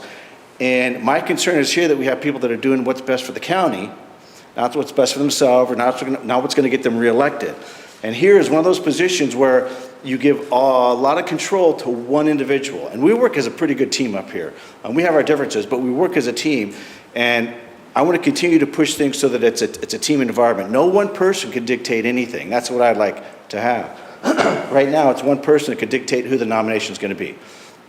And we can't change that. And if we don't like who we put forward, then he can either put forward, he or she, whoever it is, can put forward someone else who contributes to their campaign or is going to help them get elected, and not necessarily someone who's best for the county. Where the rest of the commission can say, you know what, okay, how about we consider this nomination as well? I'd like to put Anthony forward as a nomination for this board position. And let's see what the commission says, and let the commission vote on it. That's what I would like to see happen. I would like to see so that no one position, in this case the presiding commissioner, has the ultimate say on who gets nominated. I think that's bad policy. And you even threw in there, and obviously you've been watching some of our meetings, about having them live within the county. We have people on boards that don't even live in our county. Don't even live in the county. We got over 250,000 people to choose from. We got to go outside our county to put somebody on a board. That's ridiculous to me. And you got to wonder what's the motivation. Why were those people appointed? So that's kind of the problem that we're facing now. And it's not working the way I'd like to see it work. I certainly want the presiding commissioner to have authority to nominate someone, and would value that opinion, but I don't think it should be exclusive to that. I think we should allow the whole team that's up there to place forward nominations. And another thing this does, and one of the problems I think was mentioned, we have problems getting people on boards. And right now, I'll tell you, I think some of the sentiment is from the commissioner, well, I don't nominate anyway, so I'll just let the presiding commissioner worry about finding someone to sit on these boards. Or if you have everybody else that now has the power to nominate, it's like, okay, well, I'm going to go out and find someone then to sit on this board. I know there's an opening in our mental health board. I'm going to go find someone that I think would be good to sit on our mental health board. And I think that way you might have actually some more options and more people that are recruited. Because right now it's basically who's going to go to our website and sign up, or who's the presiding commissioner go recruit out of his Rolodex. You guys are all old enough to know what a Rolodex is, I think. So some people don't. So what this means now is okay, now we got an opening on a certain board. I'm going to look at my Rolodex, and Commissioner Carpenter's going to look at his, and we're all going to try and find someone to fill this position that's going to be best for the county. And as a group, we can decide, hey, is this person the best for the county? And that's really the issue I have. And again, it's not the current presiding commissioner, it's any presiding commissioner that we have to think about, making sure that we don't have any kind of dictatorship or anything that would allow them to use their position to further their own political career. And when it comes to political appointments, that's one of the big red flags that I see at every level. And this is one I think we could do better at if we allow that to be opened up to everyone. So I'm a big one on this, and that's what I tell you, I speak for a couple other commissioners who couldn't be here tonight. Joanne just left. She said, hey, make sure you tell them what I think. This is what she thinks as well. There's a couple others who mentioned the same thing to me who couldn't be here tonight as well. So just know that's kind of one of the issues that's going on right now. And any questions about me on this process for us? Yes, sir, Scott. Why would a guy retire in sunny Southern California and move to Missouri? That's my first question. Because it's California. Secondly, and this was the question that I couldn't remember a minute ago, but I spent a lot of time in Jackson County because every vendor, every board and commission person that's appointed, I have to check to see if they paid their county taxes. Is that a requirement here in Clay? Yeah. It is. To be on? Yeah. Okay. You have to show that when you actually go into, I just filed for re-election, you have to be up on your, Well, I know up at on your election taxes. too, we get a list and we have to check all those. And, but you'd be surprised when we look at, our tax rolls and who's paid and who's not. Some of the people that do a lot of work with a county that aren't paid, or they're sub-suppliers and that kind of thing. No, we're required to. And I think I mentioned it, but she mentioned a residency requirement. Right now, our Constitution, it somewhat kind of implies that, but it's a little bit vague on any kind of requirement, flat-out requirement that you have to be a resident of the county to be on a board or commission here. I would really like to see that myself, that you're a resident of the county, you have some skin in the game. Can I ask you one more, since I've got you here? Yeah. Kevin mentioned a minute ago the presiding commissioner not voting unless it's a tie. And is that a good thing? Because you could be presiding commissioner for 4 years and you were elected, and absolutely no one knows, unless there was a tie, what your position on the issues are. Yeah, well, so as a presiding commissioner, you control the microphone of the meeting. So in most cases, we know what his position is for a long time.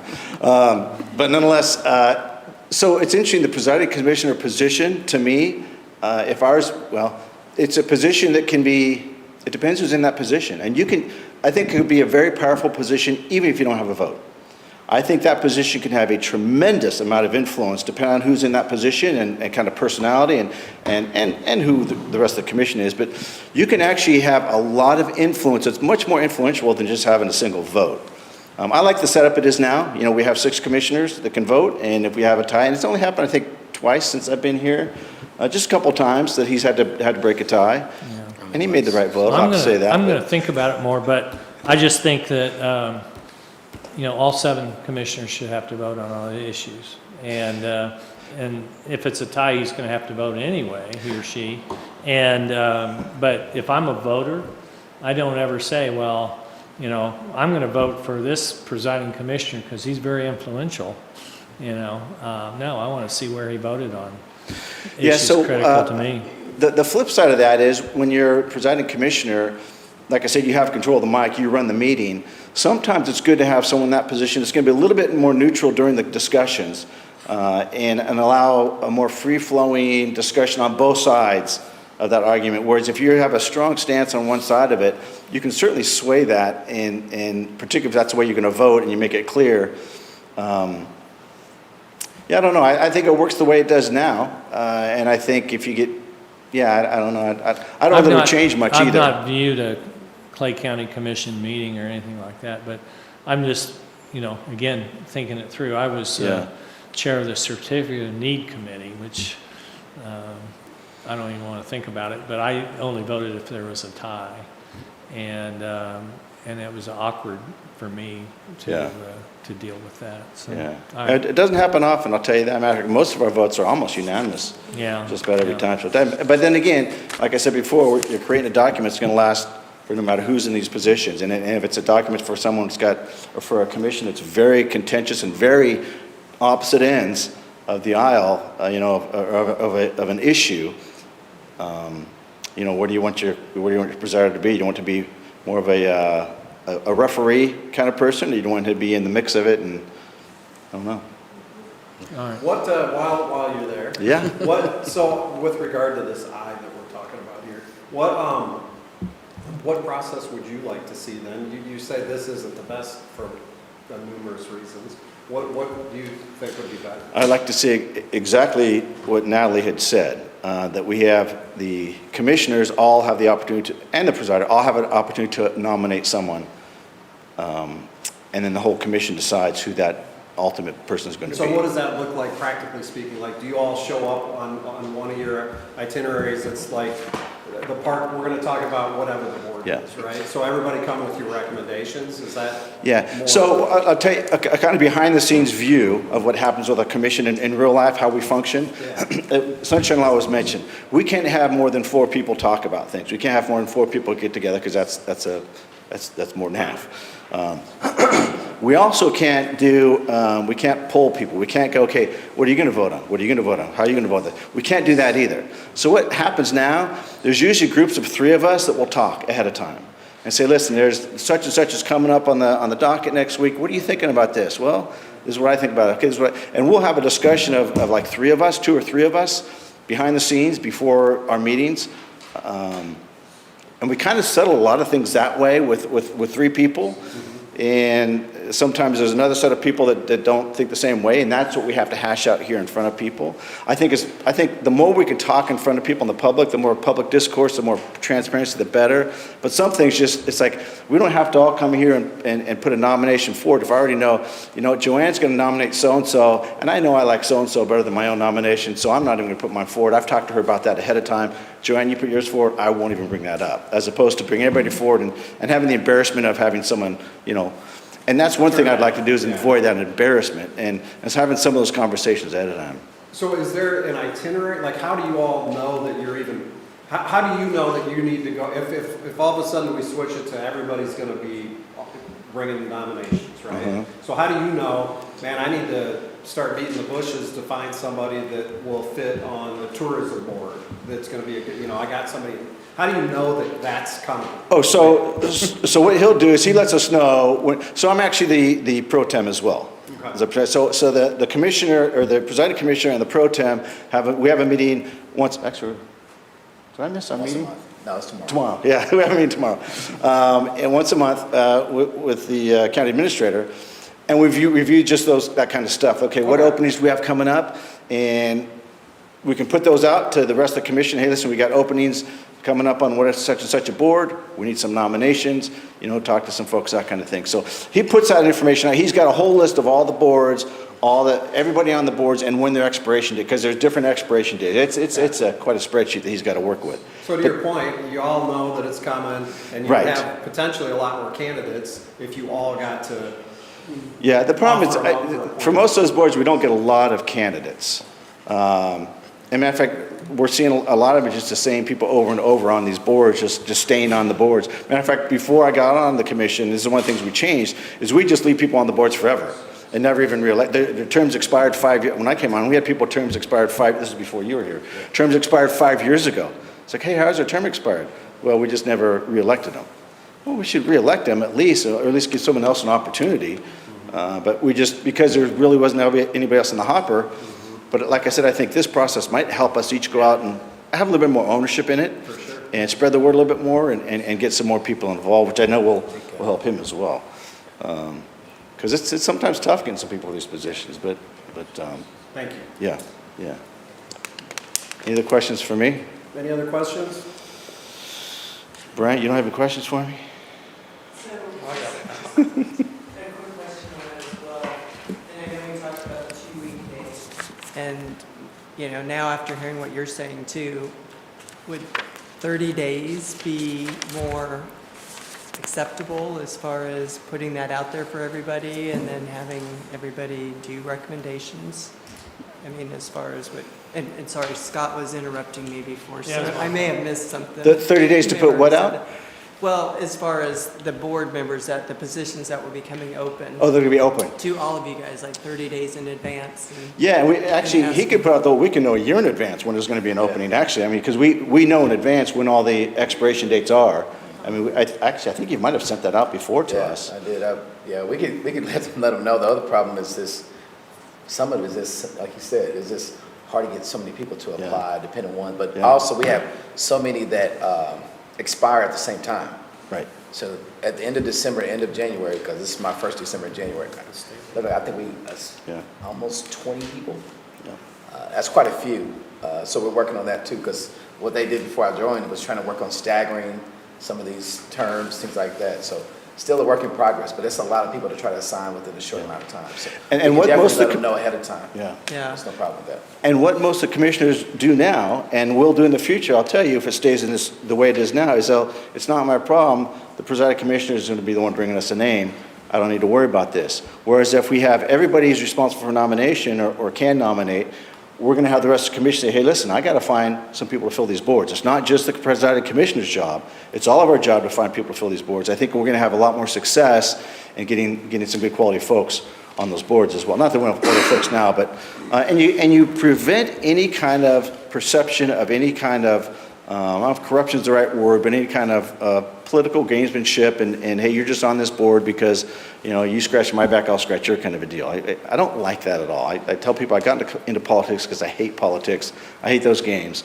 It's like, let's just get the best person for the job that's best for the county. And I think we have a better chance of doing that by letting everybody have some input in on that. So currently, if you have somebody that you see a position opening, can you recommend that right now and then, or it just? Well, I can't recommend it I can't put them up for nomination. I could, behind the scenes, I can go to the presiding commission and say, listen, I can present a name to him and he has a choice whether or not he wants to, take my name up or not, the name that I give him or not, if he has somebody already. So that's something I can do.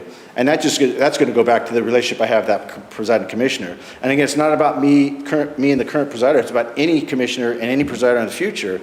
It's, if they don't have that relationship and, hey, I don't like this guy, or, we're from different political parties, I'm not ever going to consider one of his nominations, well, then that nomination never gets before the rest of everybody else.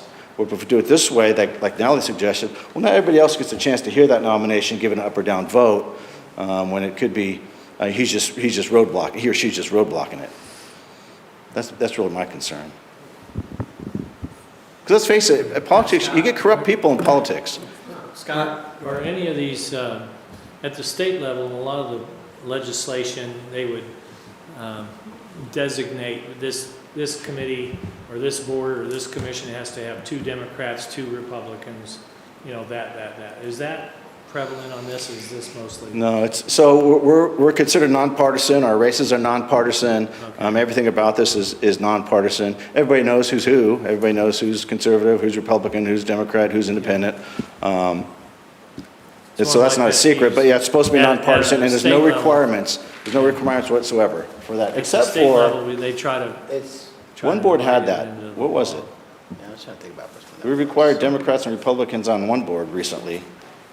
Probably election. Election board does What was that. it? But we don't appoint. We don't the appoint election them. board, But we don't appoint Oh, them. that's right, yeah.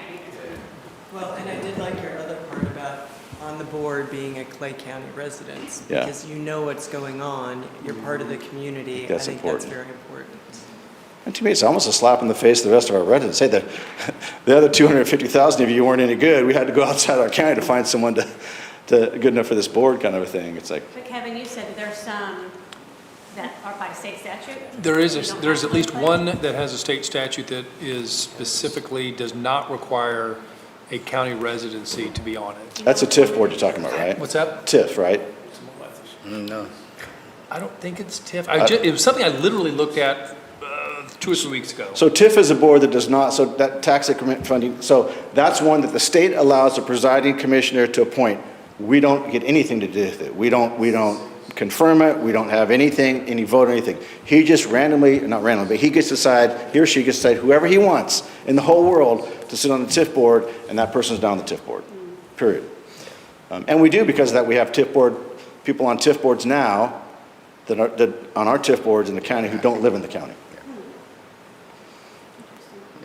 Which I don't like, but that's a state thing, we can't change that. Anything else for me? Thank you. Is that enough? Probably will be before long. Thank you. You know what, oh, sorry. Come on up.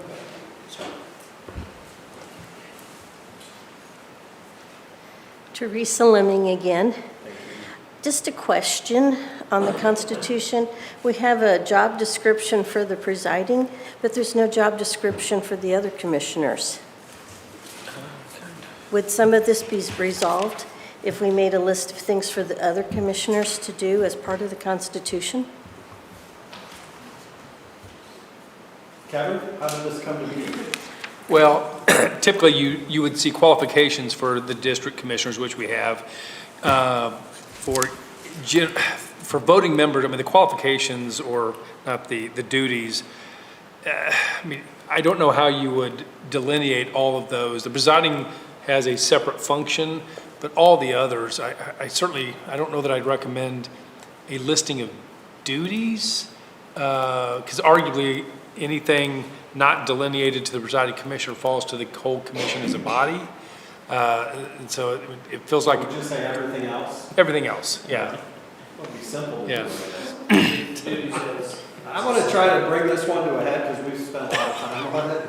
On I, is there consensus? That might be too strong, but like, do we want to get rid of I and replace it with a, Jay kind of had some nice comments about the way it would be nice for everybody to bring, and maybe we just add it, or add a new section at the end, take that out, add a section at the end that says something along the lines of, I mean, brainstorming, but when notification comes out that there's positions that need to be filled, that notice is going to go out to the entire commission, and everybody is then open to bring them in, or whatever the language is. Yeah, let's go. So what do y'all think?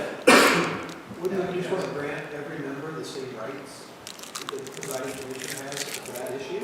We want to send all people to a point. We'll be able to not.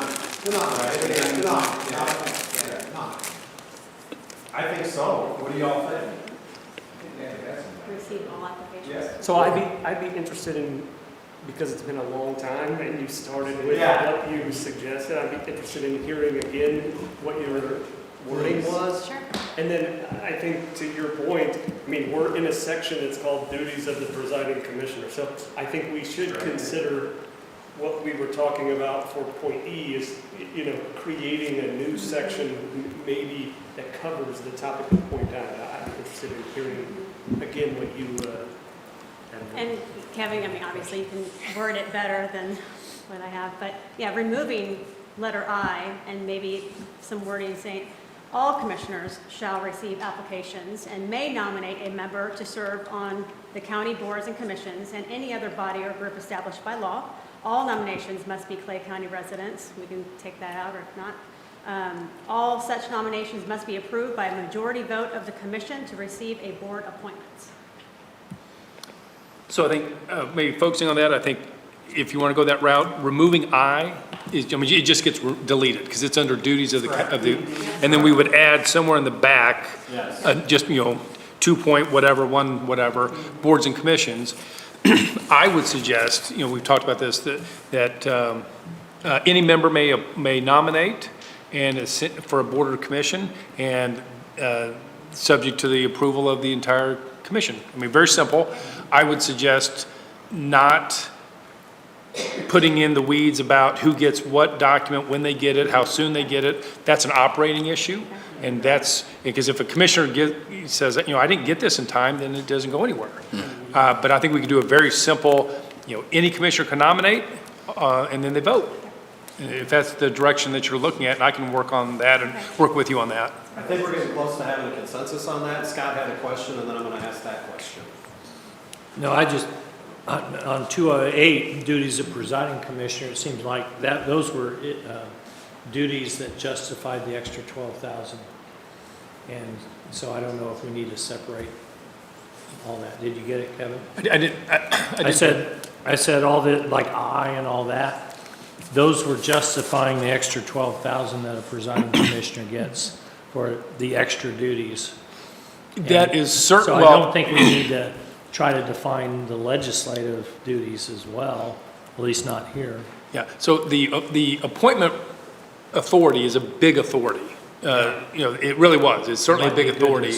And it was one of the things that we did this way or this way on his ability to vote, and also, as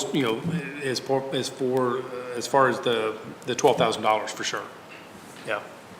But I agree with you, don't get into the weeds on the operations side. Just make a statement that both the presiding commissioner and the other 6 legislators need to participate in the appointment process, and then let you guys figure out how to implement. And I think we should keep in there, all nominations must be Clay County residents. I don't see why we should be nominating people from Jackson or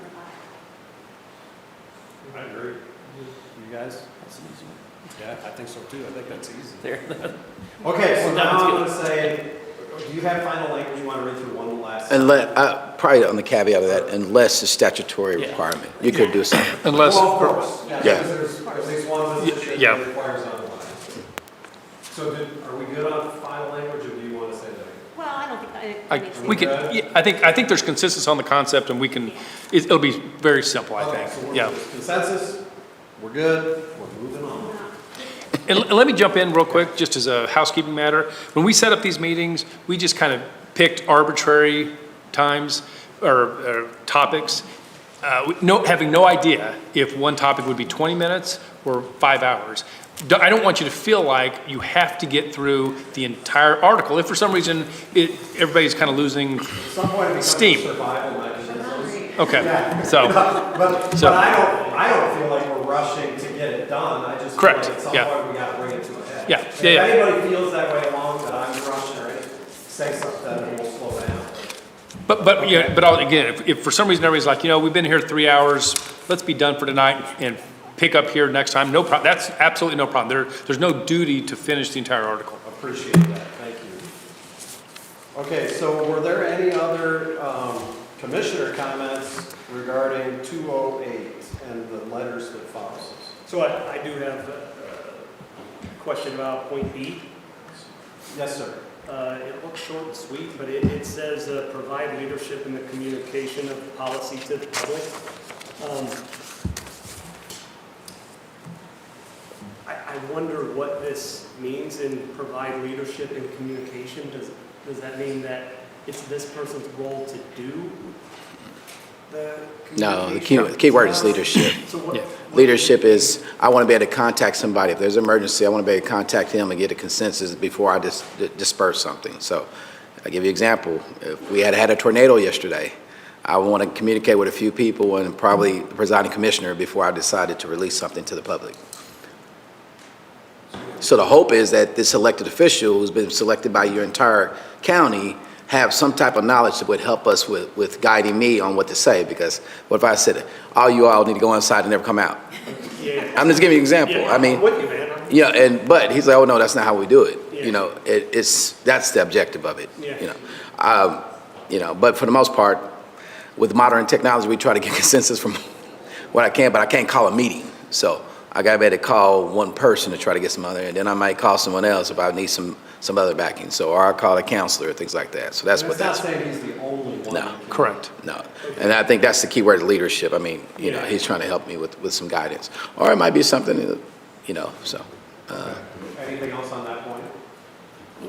Well, so I guess two questions. One, how do you feel that works? And then two,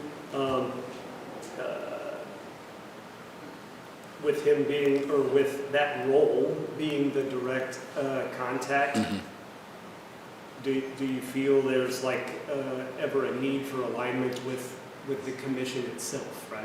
if it does, it will happen. I mean, I will reach out to everybody if it's something we need all alignment on. We typically try to meet on those things.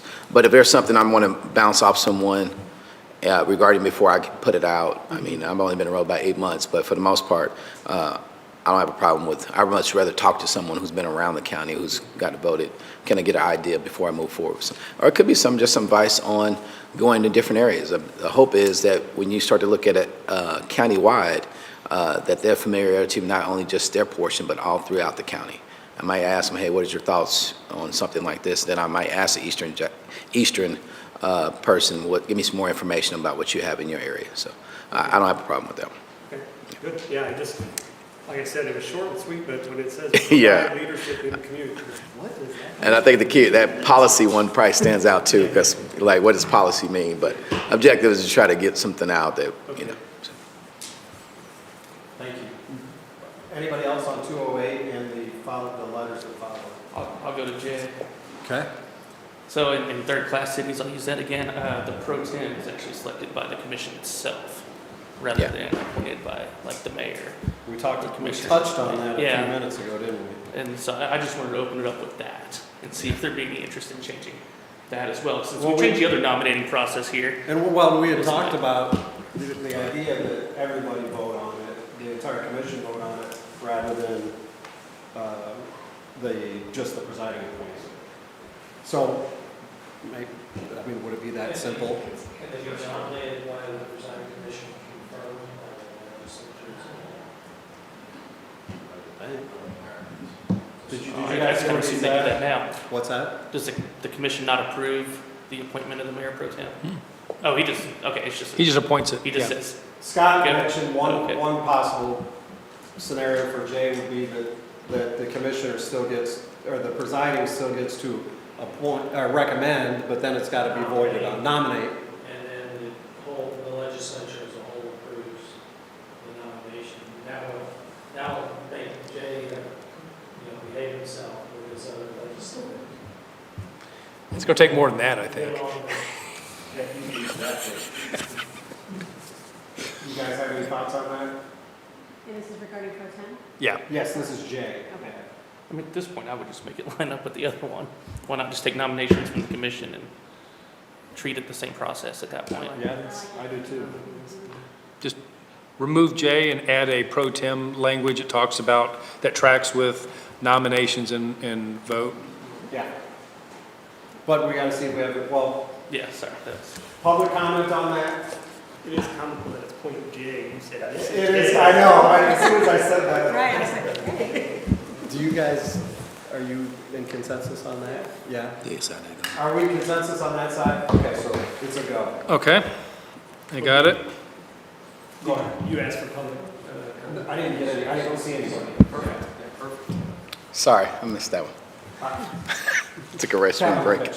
That'll work. Okay, so anybody else on 208 on the commission from A through J? All right. So let's move to 209. Is everybody good as far as time goes? And does that, we need a break? Why don't we take a 5-minute break, restroom and whatnot? Is that okay? Yeah, it is. Now that you just did. No, I'm just teasing. Sorry. No, that works. That worked great. Thank you. Hey, give me the sign when you got it. I know, I might need to, I'm gonna give me a little sign, a little tent sign. Yeah. Like 10 minutes to break. Yeah. The hearings are public, right? You're here, right now, these here? Yeah, absolutely. The doors are locked downstairs. No, there should be the door by the recorder of deeds should be open. Should be open. That's the nighttime door, It's yeah. on the company, they're texting me, said, hey, the doors are locked. Oh, You man. come- How you doing? Yeah, Good. Yeah, yeah. On the back side on the east side of the building. Sort of work. Well, we'll make sure too that the sign should be up there. Yeah, he's reached out. I think basically just said, you guys decided you were doing it, so. Yeah, sign me up. If they'll appoint me, I'll show up, so. Yeah, no, it's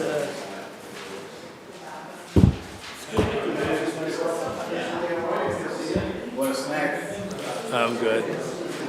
Maybe need to make food.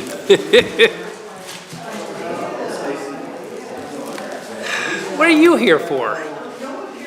What's that? Yeah?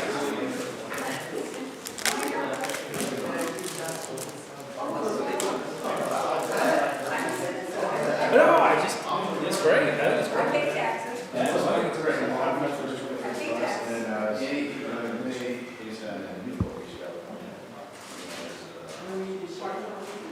No, as a commander there. I was in the chief prospect there, and then I was in that process, running the process, and it was 3 weeks a day. You love this place.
Natalie, there's a couple of things. For example, TIF, Casey at HCA.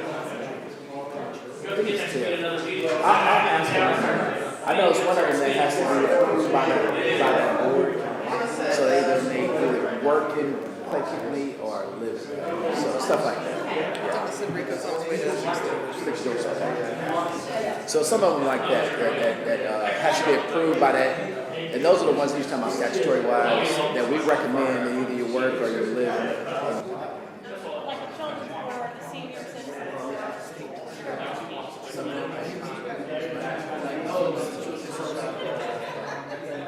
I know there's going to be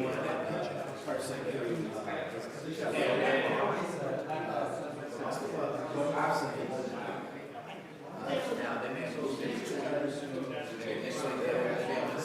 been on there.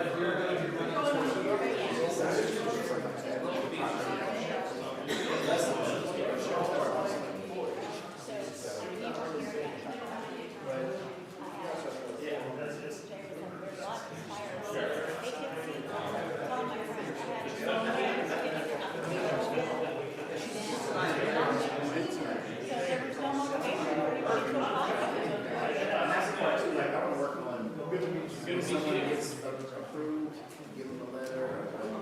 We got your application, thank you. That's it. And then you do get an automatic rebate back. I don't think that says it. The other one I want to do is for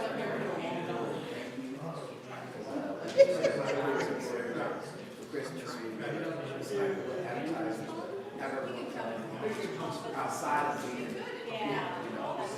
something like that. Because ultimately, volunteers do this.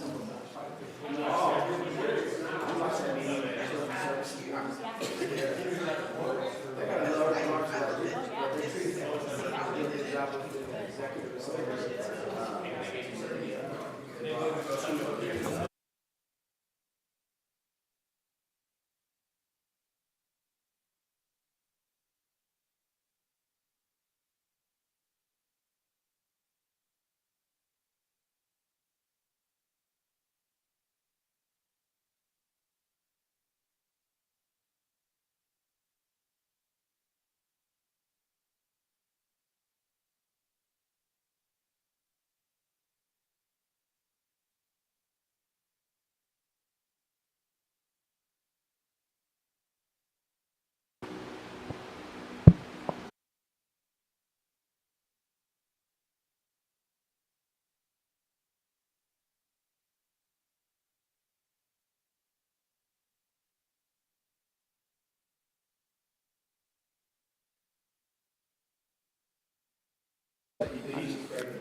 Okay.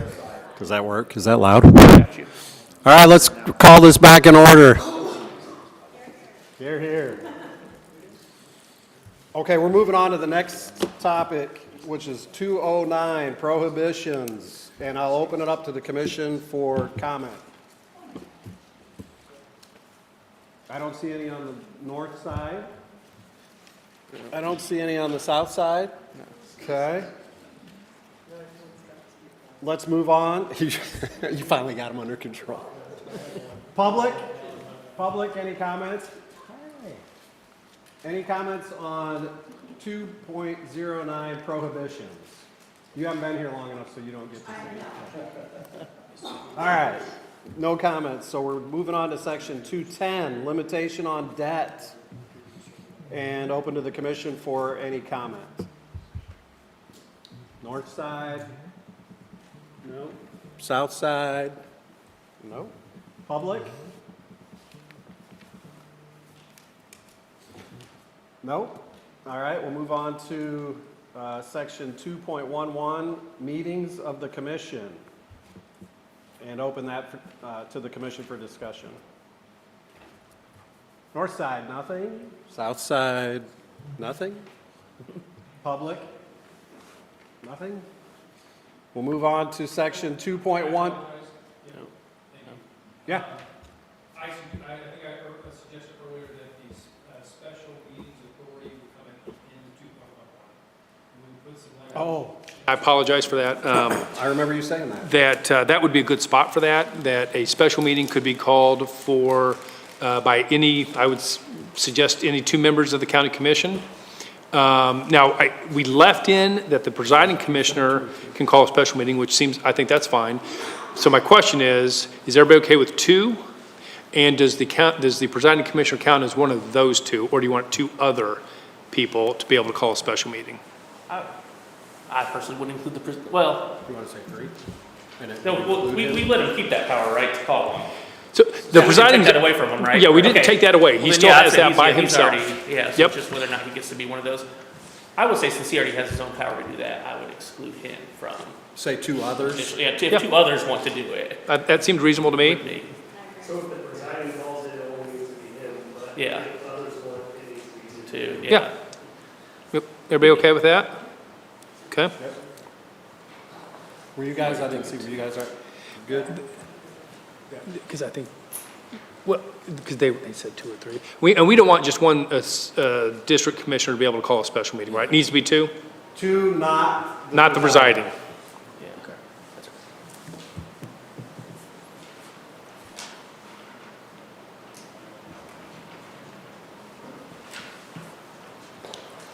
Should be three. I'll let you know between meetings. And, so Kevin, for 2.11, that's another section that you'll review, that if it can be cleaned up from history. Yeah. So generally speaking, yes. Yeah.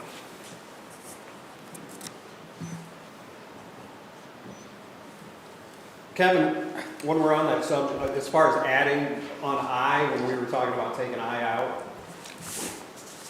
where, are you saying put that Yeah, at? so I've got a note here that says we're going to add two separate sections. One section will be entitled Boards and Commissions, and we'll have that Boards and Commissions language, and another section will be called Pro Tem, or something like Pro Tem, and we'll add that language that we talked about for the Pro Tem. Right, thank you. And I'll take a shot at drafting that. Great. Okay, so we're going to move to section 2.12, open meetings, and open it up to the commission for comments. Anybody on the north side? South side? No. Public? Nope. Okay, so we'll move on to 213, vacancies. Actually, I do have a question about 212. We've already passed. Sorry. You got these eyes. Hey, you got control. Go ahead, sir. And it's just a quick question, but it says, the county commission shall video record all regular open business meetings of the county commission in which a vote is taken. So does that mean if a vote is not taken, that it doesn't have to be? We don't have any. I mean, we video every meeting. I mean, every public meeting is videoed. I mean, And there's no meeting if we don't have a vote. yeah, Okay. I don't think that's, Okay. yeah. I just No, it's a good read, but wanted to it's, make sure, yeah, because yeah. I'm like, I think it's important that the public can Well, I watch. mean, we can do it. And What then is it, 10 hours? No, I think they I'm have to fine approve with it. minutes from the last meeting, so there's always a vote. Okay. And I don't want to open up anything, but I do want you, because there was a lot of discussion about presiding commissioner and the vote. Presiding commissioner at the end of 2.11 may cast a vote on any matter that's requiring a supermajority of the commission. So even though we talk about the tie as one, but also the supermajority may cast a vote. So there's, That's interesting, because I guess I thought that sentence was tied to the, prior to the first business day of January 23rd, any matter requiring a supermajority of the commission shall require. That sentence is. No, I apologize. That's actually a good point to bring up. Yeah. The concept of supermajority within the document is, whenever there's a supermajority, that's the only time the presiding commissioner votes other than a tie. And there are a few, just very few times that a supermajority is involved. But yes, that's. Okay, so that's an interesting placement of the sentence after the discussion of January 2023. And so, like, for example, if you look above, like on the limitations on debt, we want a supermajority. We want more than just a bare minimum majority. We want the idea is that we really have to have some consensus on this issue. So that would be an example, that we're not going to be issuing debt merely on, a bare minimum. So I wonder then why that point is not in this list of duties for the presiding. It can be. It just has to be there somewhere, and at our meetings, the authority to vote at the meetings or the authority granted, would be fine too. Thanks for pointing that. yeah, the other portion, I bring it up too, because the other portion is regarding removal of my position requires a supermajority. Okay. So some of those things I took notice of. I assume you like that to stay in here? Yeah. Okay, so on 212, are you interested in, are we done with the discussion about which vote is taken? You want that language is okay to stay, or do you have a further discussion or recommendation on that? No proposal. Okay, thank you. Any comments on, did I already ask on 212 for the public? All right, so moving on to 213, the vacancies, and opening that up to the commission. Any comments on the north end? So a question, so what this means is if someone comes in from a vacancy, they're still held to the 4x4, well, 4 years. They would not have, they would not have served full, so they would not, they'd come in on an unexpired, so it doesn't count against the current writing of it. So I guess then if it's decided in there that 16 should be the number, that's That would, not the, I think if you say, Yeah, it's not Okay. elected. it depends on if you use the word serve or elected. If you use the word serve, okay. and they come in and serve 2 years, those 2 years, I think, count. If you say elected, they're not holding, they didn't run and they weren't elected. Okay. So, and that's something we can, you guys can work through.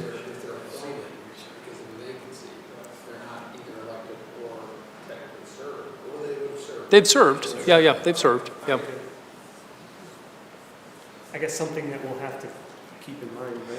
if we- Yeah, the concept of term limits and calculation is, is certainly, you may want more conversation on that, but, and I think, is that one of the ones we did punt on? We tabled that one? Okay. Yeah, that's why I'm making this. Yeah, so keep in mind that is part of it. So, yeah, the very simple concept here is if somebody leaves office, moves, takes a job in, Florida, the commission appoints their replacement, and that person serves until the end of the term or the next election, which may be intervening before that. Anything on the south end here? On that? Nope, thank you. Anything from the public on this? Nothing? Okay. We're through 2. I feel bad about the timing of my break. It didn't make a whole lot of sense now. This should have taken a lot longer. Okay, so, motion to adjourn. Next meeting Next meeting we have scheduled. is the 18th at 4 o'clock right here. That's a Wednesday, and you're still good for that? Yes, sir, thank you. Okay.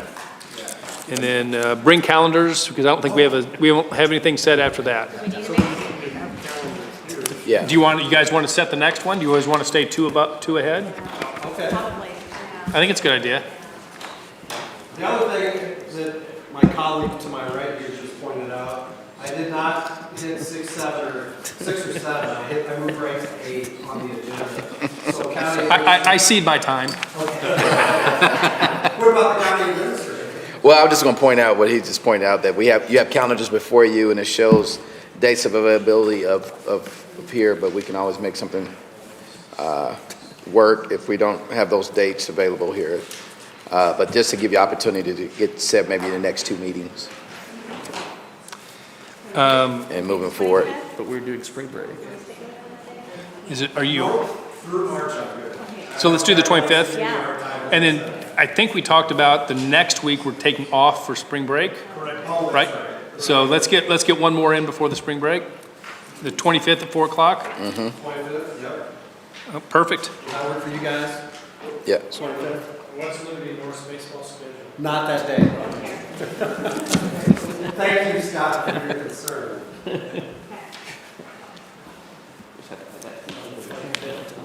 4 o'clock on the 25th. Is it? I didn't look at it. Oh, jeez. Yeah. Not available. But we can work on, Brandy, who's on the 8th? Who has the commission meeting? Yeah. Who, and then who's, is that Board of Zoning or is that? I don't want to interrupt Brandon. Mr. Chairman, I move to adjourn the meeting. We'll work on that. All in favor? We need to get one in that week. Had a substitute motion. Substitute motion. Yep. Things from two. Yeah. Yeah. Well, now I gotta stay all night because I'm in trouble. What are you gonna do now? Where are you heading? Already Do that first next week. got a WTF. Or whatever.